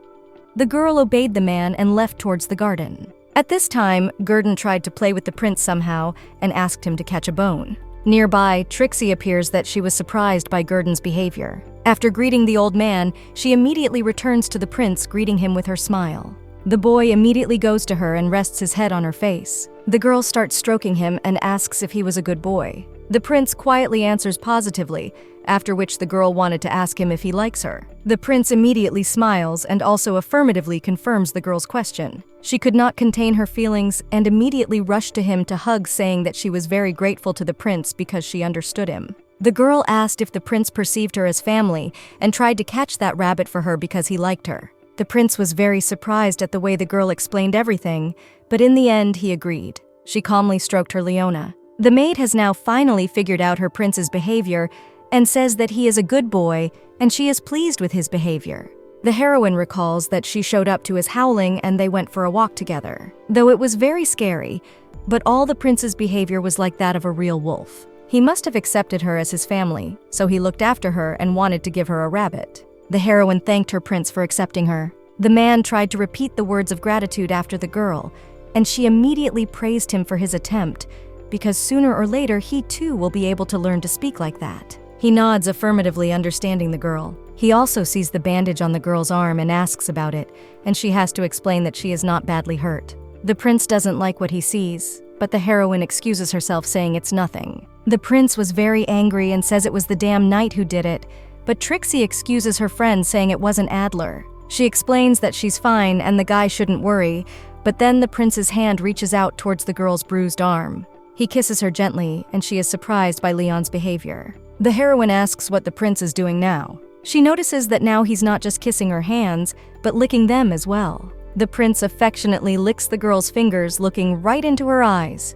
The heroine is embarrassed, realizing that this is probably his way of telling her to get better. She takes her hand away, saying that she's had enough and he has too much time with her, so Toth can go play with Gordain. The prince didn't look at the old man very enthusiastically, but Trixie explains that Gurdon is not a bad man, and the prince should be a good boy with him while she goes, because she still has some learning to do. The prince didn't want to let Trixie go, so he immediately took hold of her dresses with his teeth to keep her from leaving. The girl immediately stopped because she was held by the prince's strong teeth. She immediately falls into the arms of her Leon, who gently catches the girl. The heroine explains that she has to go and cannot stay with the prince, but he replies that she will not leave. The maid asks if the prince doesn't want her to go, and he says he doesn't. The heroine explains that Big Sis needs to study, and then the prince gently lets her go. The heroine says it's all right, and he understood her right, because if he holds on to her again, he'll be in trouble. The boy again takes hold of the girl's dress to keep her from leaving, and she sternly explains that she has already warned him. The prince's calm eyes looked at her softly, and it was impossible to just ignore that look. Trixie is shaken by the cuteness of the picture she saw. She realizes that this rascal is really affecting her. He pretends not to understand, even though he understands everything she says. A little later, the heroine comes to the knight, who asks her what it all means, handing her a book.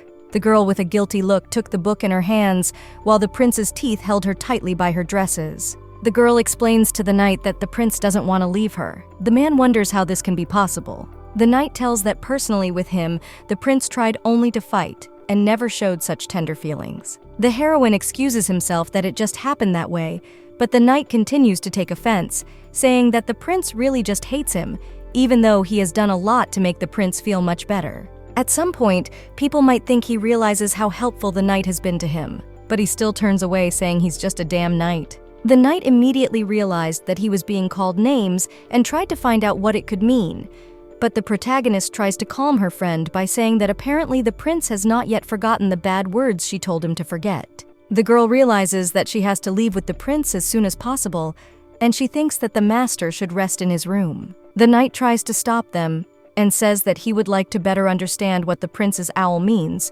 but no one heard him. Suddenly, the man began to realize the meaning of the words his prince had said. He realized that he was just called a damn knight, and it didn't mean anything else. Was it really the prince's thanks for all the years Adler had raised him and protected him from outside threats? Trixie arrives at the prince's room at this time and is surprised at how nicely appointed it was. But she also wasn't surprised to see that all the furniture in the room was turned upside down. There are a lot of different things in this room that have been turned upside down, but surprisingly, there wasn't as much destroyed furniture as in the other rooms of the mansion. The heroine explains to Leon that he is very much loved if they clean up after him all the time. The prince didn't feel what Trixie felt, and he didn't even smile. At one point, she noticed a strange white cage and wondered what the place was. She walked closer to the strange cage.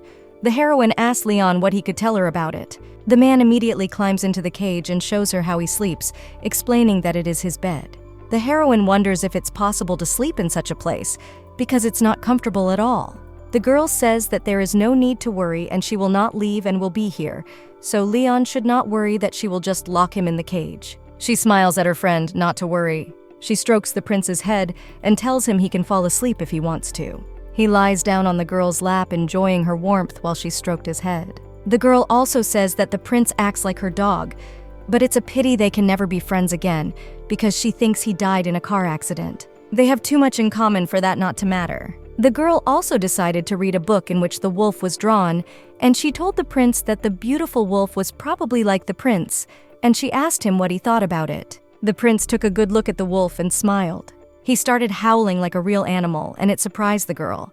The heroine at this point realized that most likely her friend is more of a wolf than a puppy, and she will take this to her parenting plan. After a while, Knight Adler brings the protagonist the blanket she asked for. The knight says it's all the same when a woman sleeps in the same room with a man. It's kind of weird.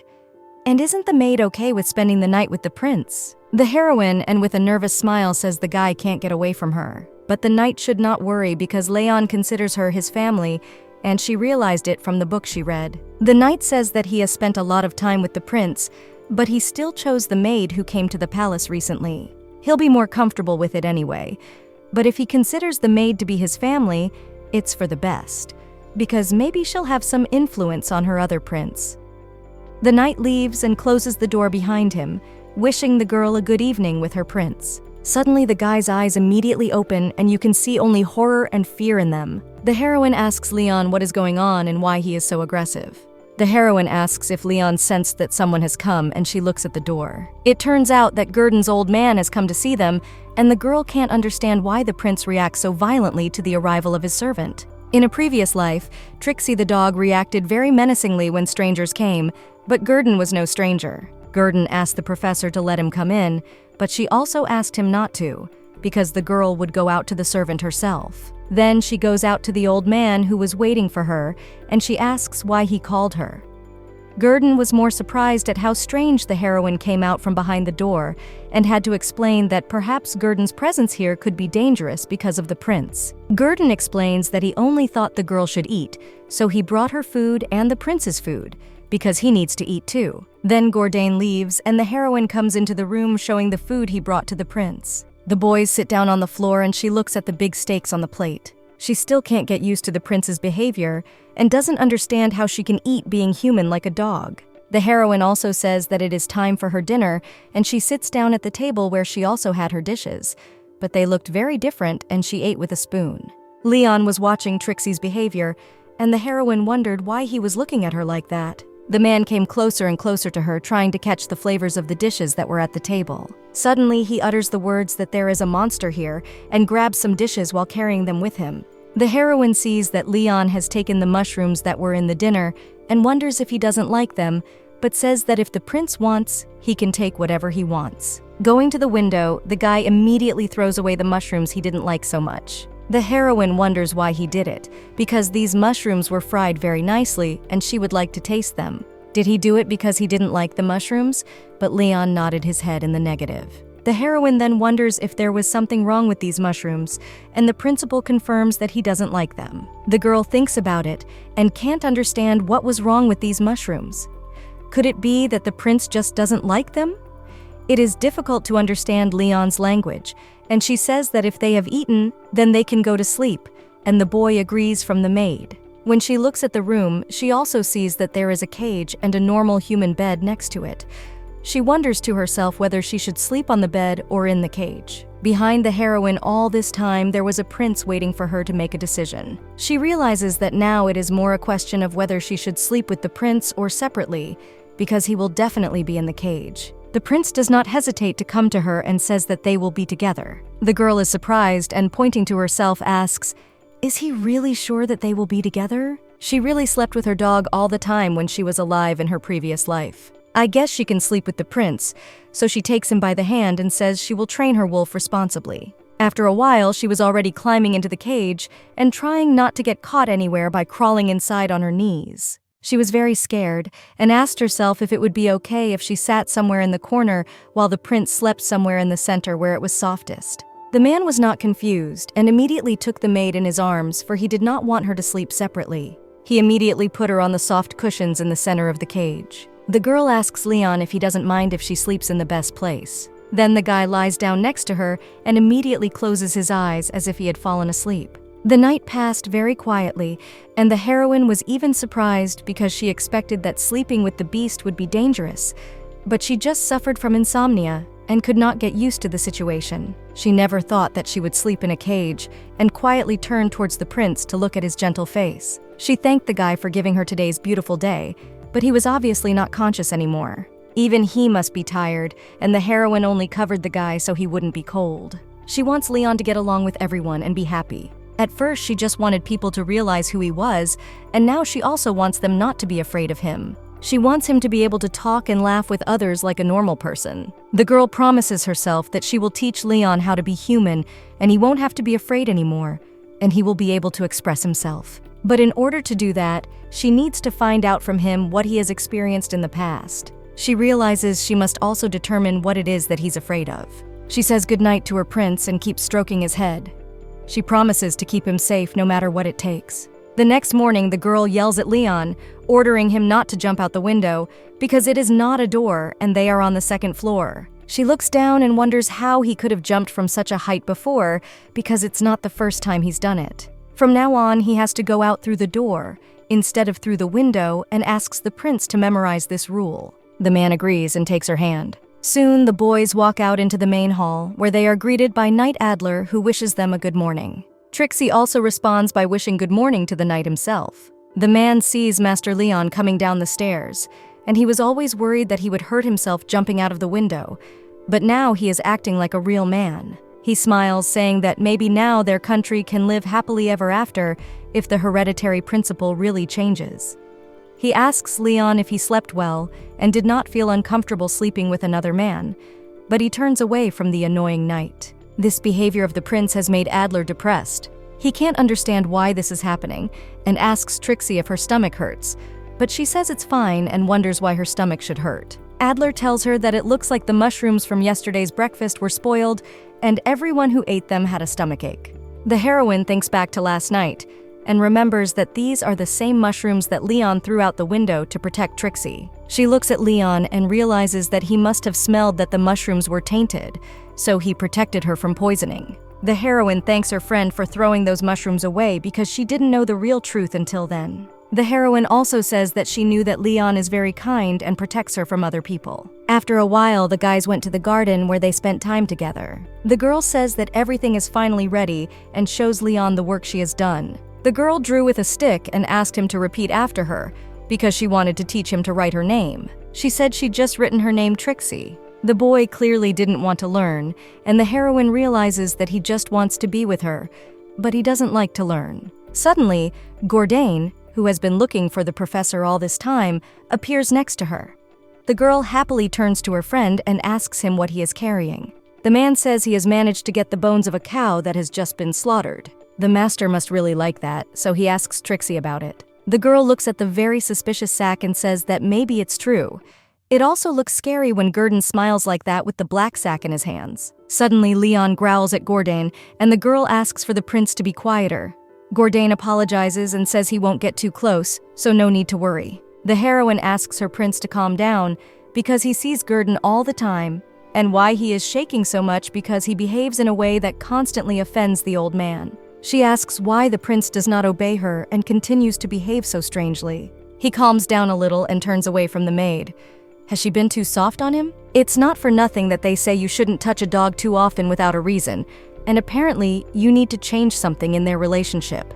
The heroine realizes she needs to try to be a little tougher on him and says he needs to calm down. She orders him to sit down and looks at Leon's reaction. The boy obediently sits down across from his mistress. She sees that he obeys her even though he is not behaving appropriately. The maid looked quite stern, but she was very happy because she had just taught the prince a real command, and he obeys her when she orders him to sit down. At this time, Gurdon clapped his hands knowing that such a thing could be expected from the professor. He had been secretly watching Trixie's behavior and then how she interacted with the prince. At the moment, the heroine tried to pet her friend, realizing that he was good because he obeyed her. The girl asks him not to worry. No one will hurt Leona. If he growls at Gurdon or other people, they will be scared, and it is not worth it to behave like that. It's not like he's angry, and maybe Trixie's training worked. The heroine asks that they go back to the room since he will sleep alone tonight. The prince wonders why he has to sleep alone. The girl replies that he is a big boy and he needs to sleep alone. Leon looked very pitiful and looked at her with his sweetest look, saying the girl's name. The heroine orders herself not to look at those sweet eyes because she can't be hard on him when he does that. If she does, then all her tactics will fall. She says she won't sleep with Leon even if he looks at her with those eyes. Even her dog from her past life realized she made a mistake when she spoke to him in a monotone, stern voice. And the heroine hopes the prince will also realize she is upset with him. The heroine holds out her hand to the prince and asks him to take hold of her, and they walk home. Surprisingly, Leon doesn't listen to her and just starts staring at her. The girl wonders, does it really need to be any stricter? The heroine is surprised and says that if he doesn't want to leave, he can stay in the woods and she will go by herself. The girl turns around and slowly walks away. The prince watches the girl's behavior the whole time. The heroine repeats once again that she will not come back and she's not joking. After a while, she felt that the prince's hand touched her dress, and she was very happy because she was already afraid that he would not go with her. After a while, they came to the room where the girl explained that she would leave Leona, and they would see each other tomorrow, and she also asked him to come down the stairs. She closes the door behind the prince and rejoices that maybe she has succeeded. The heroine realizes that maybe everything is much better than she thought before, and the prince will be under her control. Suddenly, the Night Adler appears in front of the girl and frightens her with his sudden appearance. The man asks the girl where she is going, and she holds her heart so that it doesn't jump out of her chest and explains that she was going to the annex.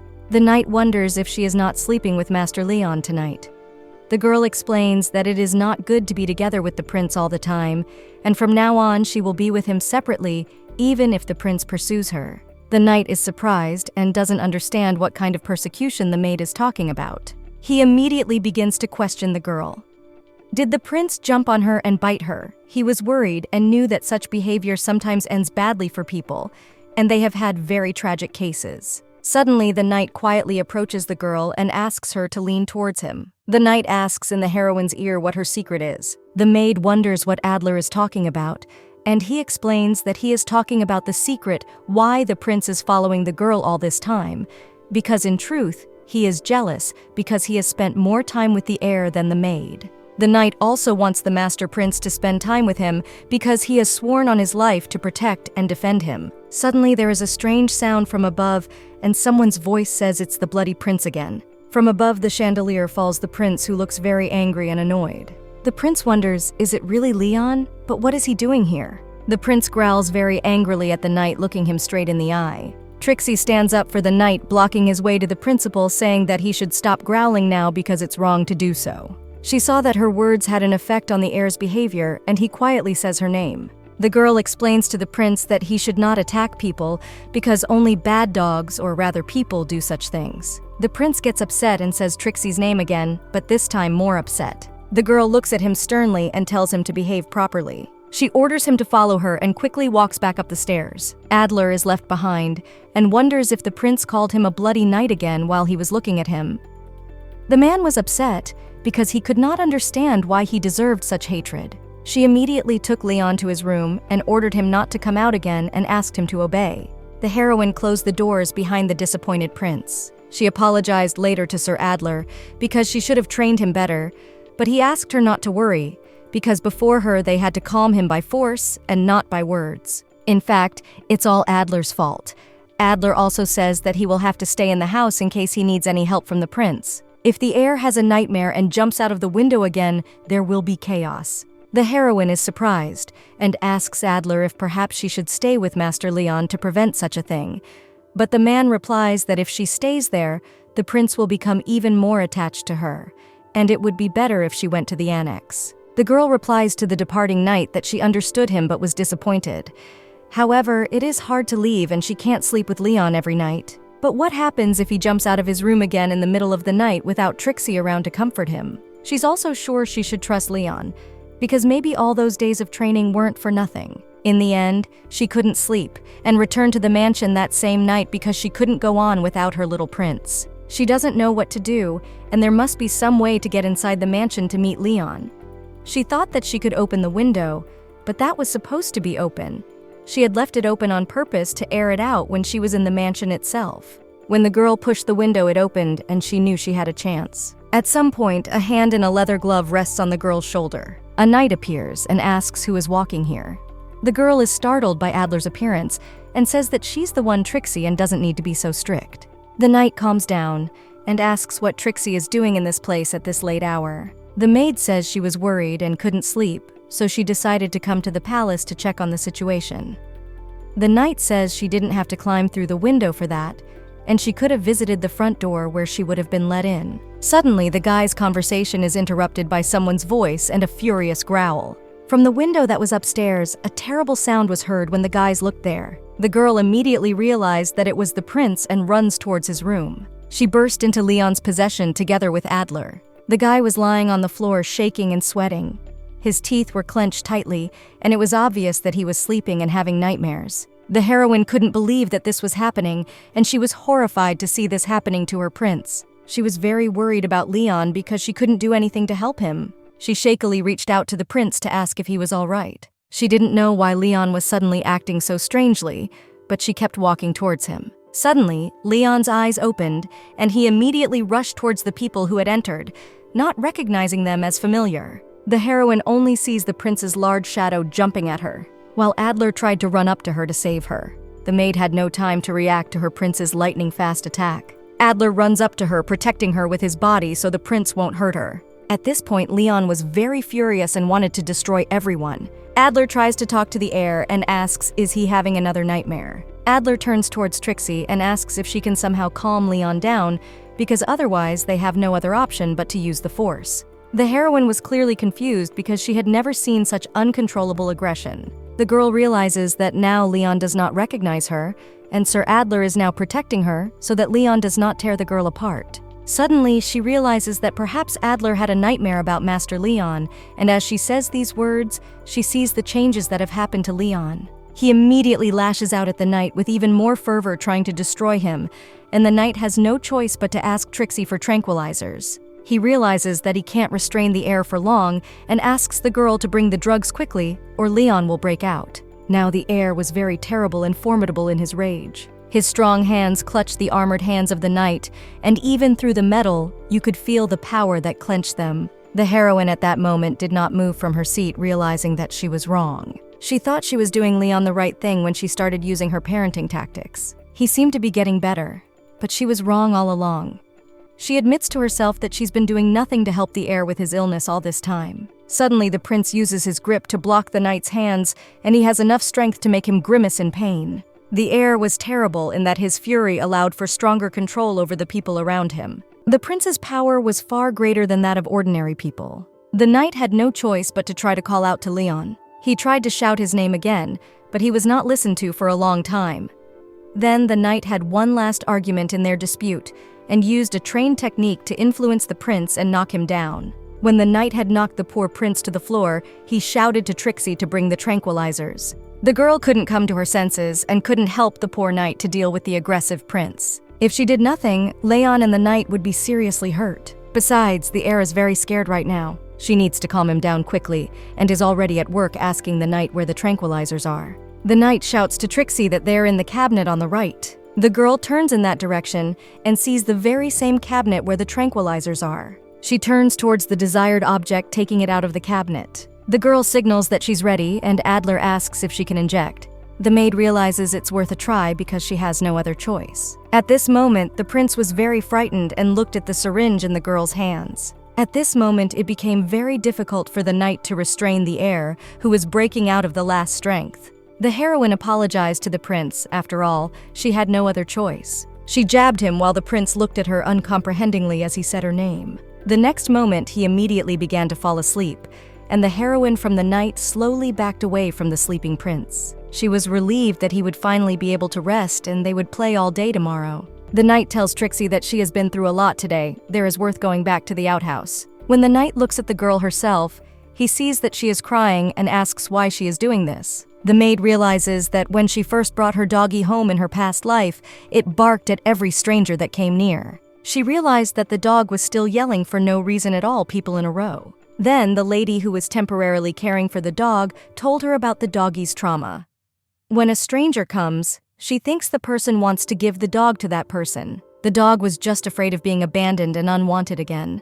If she had known the pain the doggy was feeling, it would have taken her a lot less time to heal it. Likewise with the prince, who was clearly being aggressive for a reason and needs to figure out that reason in order to deal with that aggression. She looks at the prince who has fallen asleep and asks what happened to him. The heroine turns to the knight and, wiping her tears, asks, "Can they have a serious talk?" When the word monster is mentioned, a wild terror can be seen in the prince's eyes, and he suffers a lot from nightmares. Something has definitely happened to him, and the heroine must find out to help him. She looks at Adler, who has spent his entire service protecting the heir, and he must know exactly what has happened to the heir. She needs to know what he's afraid of. Adler says after some thought that it's probably impossible to find out. The heroine said that Adler should tell her about it, because they can't help Leon if his trauma only gets worse. Adler braces himself, saying he knows nothing about the prince's injury. The heroine tries to explain that even the most unbelievable guesses that the knight has for her will do. The man looks carefully into her eyes, then sighs, realizing that he has no choice. He told Trixie that this information could put her life at risk, and he didn't know if he should tell the common maid. Sometimes it is better to stay in the dark in order to stay alive. He asks her to understand, but the girl is only more upset, realizing that she has no other choice. The heroine clenches her fists and realizes that she needs to know what Leon is afraid of, and the risks are not threatening her because her friend's happy life is at stake. It's all for Leon, but then Adler starts yelling at her. The man was very angry with the girl and he was threatening her. He says that he has calmed himself many times by saying that all his actions are for the good of the prince. When he calmed down a bit, he took the prince in his arms to carry him to bed. Nothing will come of this, and nothing will work out for Trixie or Leon, and he has long since accepted that, so he asks her to go back to her annex. The girl just watched then as the doors closed behind her and couldn't understand why Richard was acting so strangely. After everything that had happened, she didn't give up and realized that she had to keep fighting to get Leon to get along with others. Need to learn more about his history. The girl started to write down in the book that the main character was Alice and the male's name was Evans. About the great teacher's name was something else. At first, she just wanted to talk to the prince. Well, while he's in this state, she can't talk to him. She could try to speak his language, but she didn't understand how to understand answer. The heroine does not understand further even how to say something in this language in general, so it is hardly right to start learning animal language. However, Leon does slowly learn human language, and she remembers him saying her name often. The heroine realizes that this would be the fastest way then, and she has no choice but to continue teaching the prince human language so that he can tell her what his fear is. She also remembers the name of the head teacher, and if his name was Luther. But when she realized it wasn't true, she finally remembered that the teacher's name was Luton. Luton wasn't really an ordinary teacher, just a very extravagant person. With the skills of this specialist, she would be able to teach better, and maybe Luton would be a good teacher for the prince himself. Luton was the fourth son of a humble baron living in a village on the outskirts of the empire. He had not inherited an honorable title like the others.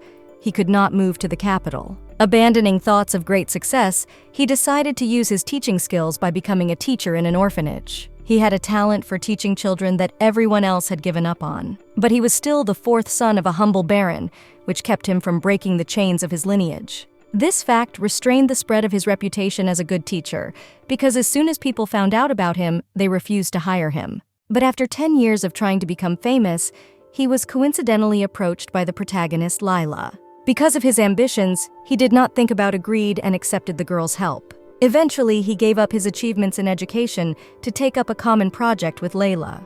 He became the first headmaster of the largest academy in the empire, earning him the title of Father of Education. The name kept going back and forth in the heroine's mind, and it was good that she at least remembered the last name. Tomorrow, she will ask Adler about this man, because they definitely need to see each other. The events move to a dark palace, where the man in the shadows asks his servant how he found him, and the servant replies that they found him in the manor at the foot of the mountain. This man fits the description perfectly. The master asks the general if this is the prince they were looking for, and the general confirms that this man with blonde hair was seen late at night with a short lady with curly brown hair. The gentleman asks if they were able to deal with him once and for all. The general replies that unfortunately they lost these two because the man was too anxious and also very fast, especially when moving through the woods. But they've written down the names of the nearest mountains, and it's just a matter of waiting for the right moment to send the assassin. The Lord was pleased. He realized that they would get rid of that damn prince once and for all, and then all their plans would be realized. The next morning, the protagonist was already standing at the entrance to Adler's room. She sighed once more to gain more courage. Now she was starting to worry, because last time she had a bad experience with the knight. Maybe she should try to ask him again since Adler may have calmed down a bit after the dream. She realizes that she needs to act on the plan to find out everything about Leon as soon as possible in order to help him to become human. The heroine enters the office and Adler wonders if she wants to talk to him. After all, he has little time now and she should be more brief. She apologizes because she didn't want to interfere with Adler's work. The man didn't even look at her and asked her what she wanted to talk about this time. The heroine was very worried and explained to Adler that she was thinking how best to help the prince and asked Adler about his condition. She came to the conclusion that he needs a teacher right now and she has a good plan now. The knight wonders what kind of teacher the girl is talking about since the air is out of control. The heroine explains that Master Leon needs a wise and experienced teacher who can teach him language and etiquette. Adler tells Trixie that she must have seen the state Master Leon was in yesterday, and he agrees with her, but it is too dangerous now. The heroine says that she should then ask Adler what she needs to do to get them to hire a teacher, and she will do anything she needs to ask her to do. Adler, for the entire conversation, looks her straight in the eye and asks, will she really do anything he asks? He believes that if Leon can call him by name, he will consider her offer to hire a teacher. But he doubts the girl will succeed. The heroine was pleased because it wasn't such a difficult challenge for her, so she just wondered if that was all she had to do. If Leon calls the knight by name, she will also get 1,000 gold pieces as a reward. But he is sure that this will never happen because he only calls the knight names and feels only hatred and anger towards him. The heroine explains that everything will be fine, and they agreed. And while they are discussing it, she has a candidate for Master Leon's teacher whom she wanted to provide. The knight wonders who she's talking about, and the girl says that she was once the daughter of a noble family, so she was taught by a rather talented teacher, and her teacher told her about a talented teacher who taught at the village orphanage. The knight immediately raises his palm, asking the girl to stop. Is she really advising the teacher from the village orphanage to teach the prince? Adler's evil gaze immediately looks at Trixie, and he says that the master needs only the best of their empire. The heroine says that there is a subtlety. She has heard that this master is incredibly good at teaching people with language problems. He's been able to teach those who others thought were unteachable, and that's the reason she wants to hire this teacher. The knight wonders if there is a way to teach such people, and the heroine explains that he developed this method himself. Immediately, the knight realized that this is a chance. If he was able to teach those on whom the others have left the cross, then perhaps he will be able to teach the prince. He asks the girl what the name of the teacher is, and she says that she has just come about it. She has some difficulties because she does not remember his name and knows only his surname, so she can only suggest to look through the journal of the noble houses to find this person. Adler sighs and says it can be done. He reaches toward the books to take the necessary ones. The information from 5 years ago may no longer be up to date, but if he has been a teacher all this time, he should have been recorded in this book Trixie is now providing. The girl takes the book and asks the knight if she can read in this place. The man has already gotten to work and doesn't look at the heroine, waving her hand in the direction where she can try to read. The girl takes a seat next to the knight to read quietly there. She finds Luton's name to find the teacher from the list of people. After a while, she immediately finds her teacher. His name was Benjamin Luton, and he lived in a village called Say. She has to make him Leon's teacher before the main events of the novel begin. She's looking at the beautiful day outside the window, enjoying the sunshine, wondering what time of year Leon likes because she would like to talk to him man to man. She kept asking her dog in her past life what she liked. But unfortunately, a dog, unlike a human, can't talk.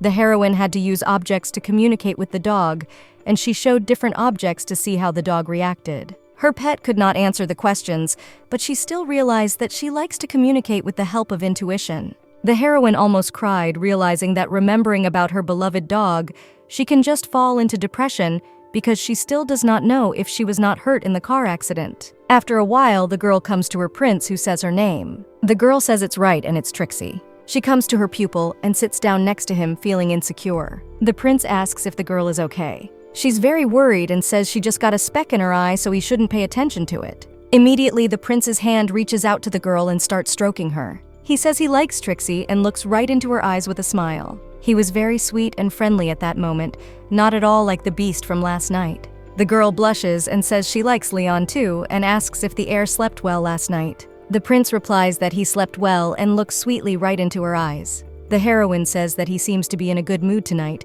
and immediately turns away, realizing that she is already as red as a tomato. She doesn't understand why the prince is so sweet, because she can't control her emotions when he's near her. She asks for someone to help her because she can't stand the incredible beauty of Leon. She gathers her thoughts and wishes she could ask Leon for a favor. She knows how he probably doesn't want to do it, but she asks him to help her and she needs to practice something. The heroine says that Adler is a very good name and they should practice saying it. The girl tried to train the prince to pronounce Adler's name, but he still called him bad words.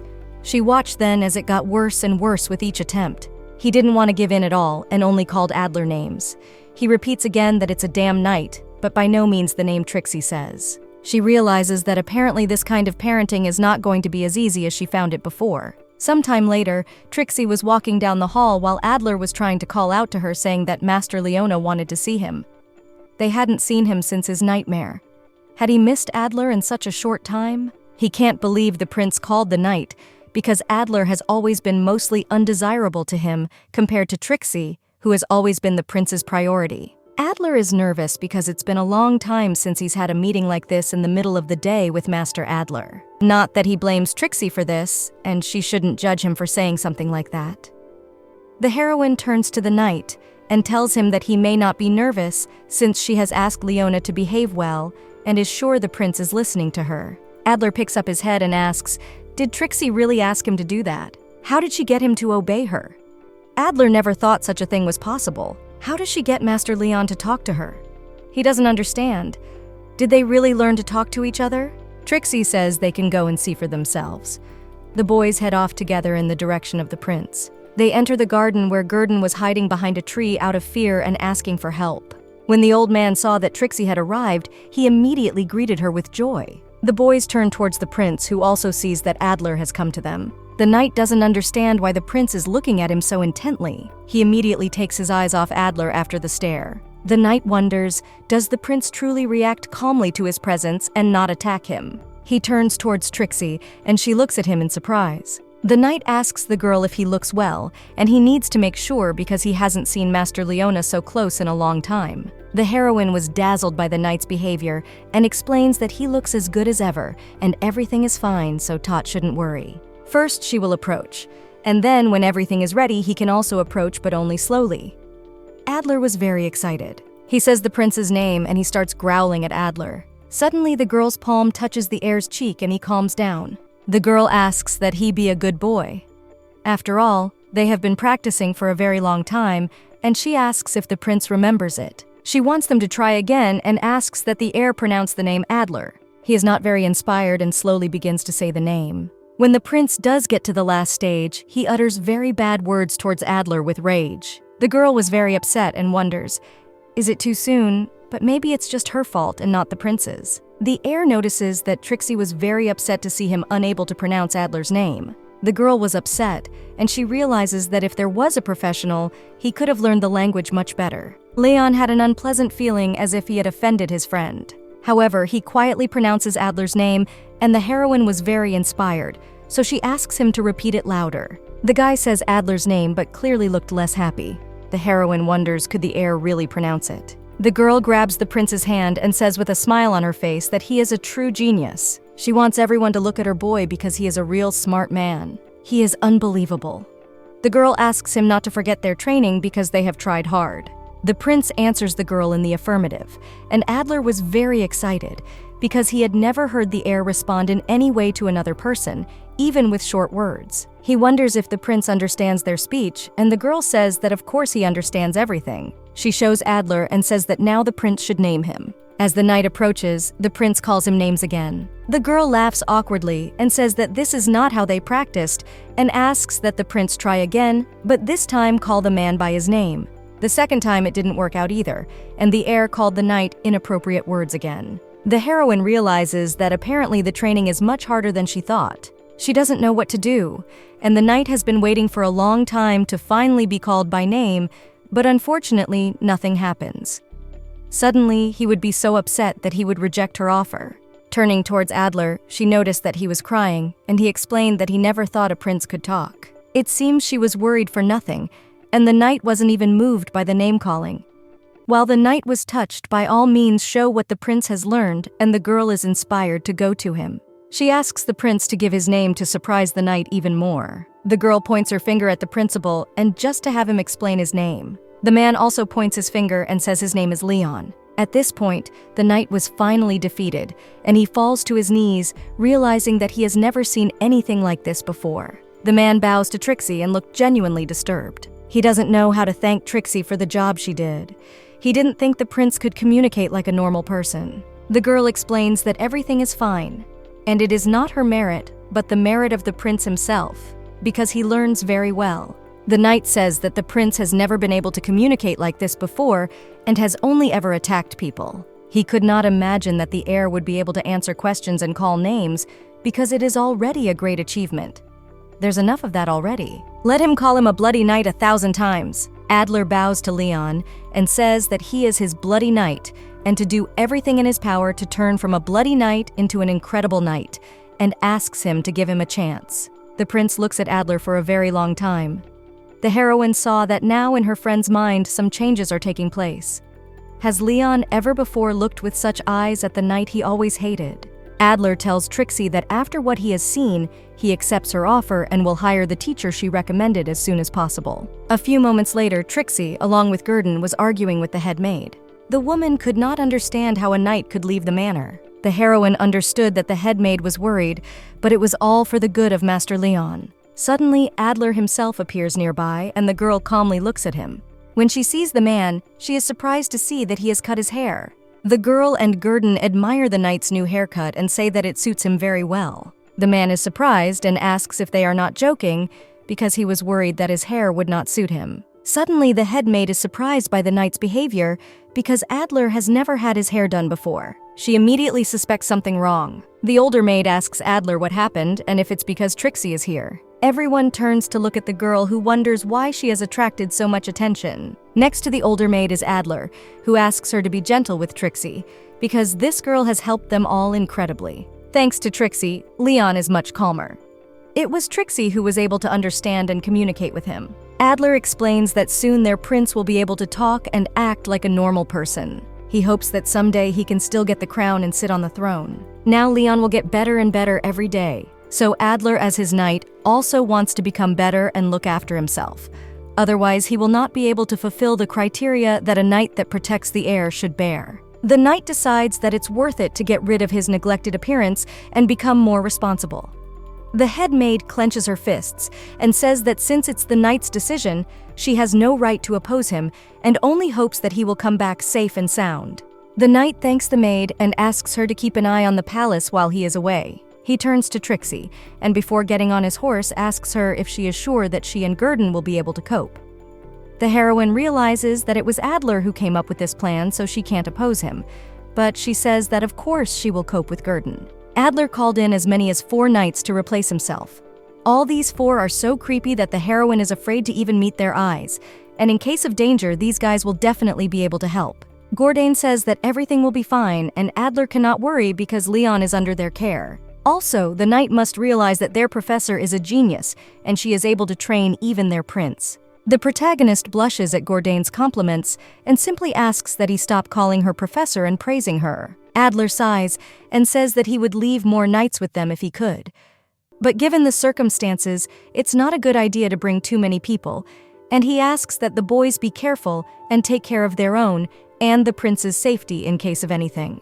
Adler chose this place because of the difficult mountainous terrain to protect the prince. If too many people come here, Leona will sooner or later be found out by the evil aristocrats who are only too happy to get rid of the last heir. If they have aristocrats coming to the palace, it will be a terrible battle with no winners. Now I can see why Adler personally came to get Trixie, instead of asking a servant like he would in a normal palace. Besides, this village is very far away from the rest of the empire. Adler is the fastest, so he should be the one to go in order to get back as soon as possible. The man says that he will try to return as soon as possible and without adventures.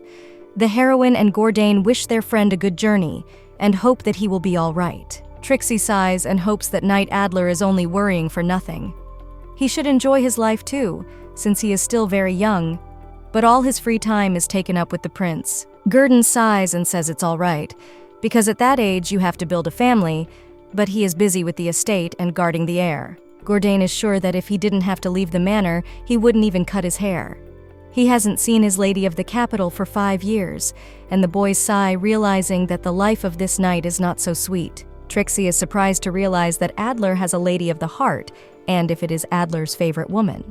Gurdon says it is true, and he will marry her when he can return to the capital after doing his duty at the mansion. The heroine thinks she read about it in a book. She's trying to remember the name of the girl who fell into Adler's heart. She had waited patiently for years in the capital, not allowing other men to even try to flirt with her. The knight was ready to forget the woman he loved for the sake of his duty to his country. For Leon's sake, he was willing to do anything to show how much he cared for his prince. The thought that they have been separated for 5 years makes Gurdon's heart ache.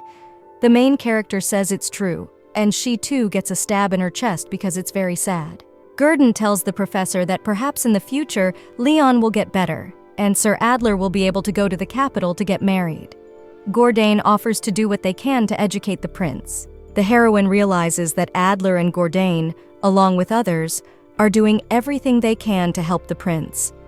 She also realizes that she needs to work harder for the common good, and the image of the teacher Luton appears in her mind. She realizes that together with Master Luton, they will be able to train the prince much better, and she is sure that it will be much more effective than without him. At this time, an unknown man enters the village tavern during the dinner. At one of the tables of scary-looking people were playing cards and exchanging pleasantries. The men looked like real snakes, and there was something inhuman about their behavior. The man who entered the bar puts a purse with gold coins on the table, saying that Adler had left the estate, and now it was their turn. The head of the bandits asks if they had agreed on such a small sum. The hooded man says that if they want the full amount, they must capture the beast alive, even if it can barely breathe. As for the other people on the estate, that's not such a big deal. He orders the bandits to kill anyone who gets in their way. At this time in the prince's palace, the doctor was examining Trixie's arm, saying that she is much better now that she hasn't been using her wounded arm, which allowed her to heal faster. The doctor was examining the girl's arm, saying that she could now use it safely. The heroine smiled as she realized that she was healthy again. She also says that she could not move her arm because the doctor bandaged it very well, thus she tried to compliment the healer. The doctor says that Adler, however, was able to move his arm even with the bandage, because he had also been injured in the past. The doctor recalls that Adler never stopped and always tried to rush into battle even from his wounds after talking to the prince. The doctor leaves and asks Trixie not to overexert herself because she has recovered but can easily get hurt again, so let her be careful and come if she feels even the slightest pain in her arm. The heroine thanked the doctor and asked him not to worry. She started kneading her hands and realized that it was very nice to be healthy and fully functioning again. She would have to be careful not to hurt herself again. Now that she had the bandage sorted out, she could finally go about her work. It's been 10 days since Adler's departure so far with no trouble, and the mansion has been pretty peaceful. The heroine also realizes that the prince has been getting along quite well with the old man. She realizes that the two of them are doing well together, and she is now spending less time with the prince. Another peaceful, quiet day ahead of her routine. Needing to enjoy it as much as possible, she opens the doors to go outside. But behind the doors is Gordain that was crying and shaking with fear. The heroine does not understand what happened and asks the old man what happened. The man stammeringly tries to explain himself. Suddenly, he smiles happily, and his tears were clearly tears of happiness because he was finally able to stand next to the princes without Trixie's help, and it was a great success for him. The heroine congratulates Gurdon, and he seems fine. Taking a closer look at the principal, she wondered if he was feeling great, but realizing he was sleeping peacefully, she relaxed. If Leon should lose control of himself, they always have 4 very strong knights who will gladly help them. These 4 knights will hold the prince back in case of danger and will be able to help the heroine, but she doesn't want to see that happen, so she tries in every possible way to prevent that from happening. She recalls the words of Adler, who says that it is better to keep the necessary drugs for the prince's peace of mind at hand at all times, because it can save a life. Apart from the sedative effect, all the ingredients in these drugs are healthy, so the heroine doesn't have to worry about that. As much as she wanted to stop using sedatives on the prince, Adler convinced her. She watched the prince sleep peacefully. The medication made him much calmer, and he could just doze or rest without attacking other people or feeling aggressive. The heroine sits down next to the prince and touches him with the palm of her hand. She hopes that it will stay that way until Adler returns. Gordain appears next to her and tells her that it's not just the medicine that's calming Master Leona down. The heroine wonders what else has such a charming effect on the master. Gurdon says that it's all about the professor herself, because Trixie really affects the prince as a sedative. The girl can't believe that such a thing is possible, so she asks Gurdon not to make up nonsense. But he excuses himself by saying it's true that Master Leon didn't want to take the drugs before, but now he's more comfortable because Trixie is here. And he even agrees to take the drugs under her control. Gordain cries, saying that it's all thanks to the professor, but the heroine tries to convince him that Gordain did everything he could, and Leon knows that's why he's calmer. Gordain wonders if the professor really thinks that he too has been very helpful in calming the prince. The heroine says that this is true, and inwardly she reflects that she has barely escaped the prison of Gordain's compliments, who constantly exaggerates her. The heroine also explains that Gordain can now go out to lunch while she watches over the prince to make sure nothing bad happens. The man says that since Trixie has eaten, he will also eat quickly and return to continue to help with the prince. He wishes the girl to enjoy her time with the prince. He was leaving, but at the same time, the prince woke up and called Trixie by name. The boy looks at her with his usual penetrating gaze. The heroine realizes that he probably doesn't understand why she's not wearing a blindfold because he's used to the girl wearing it all the time.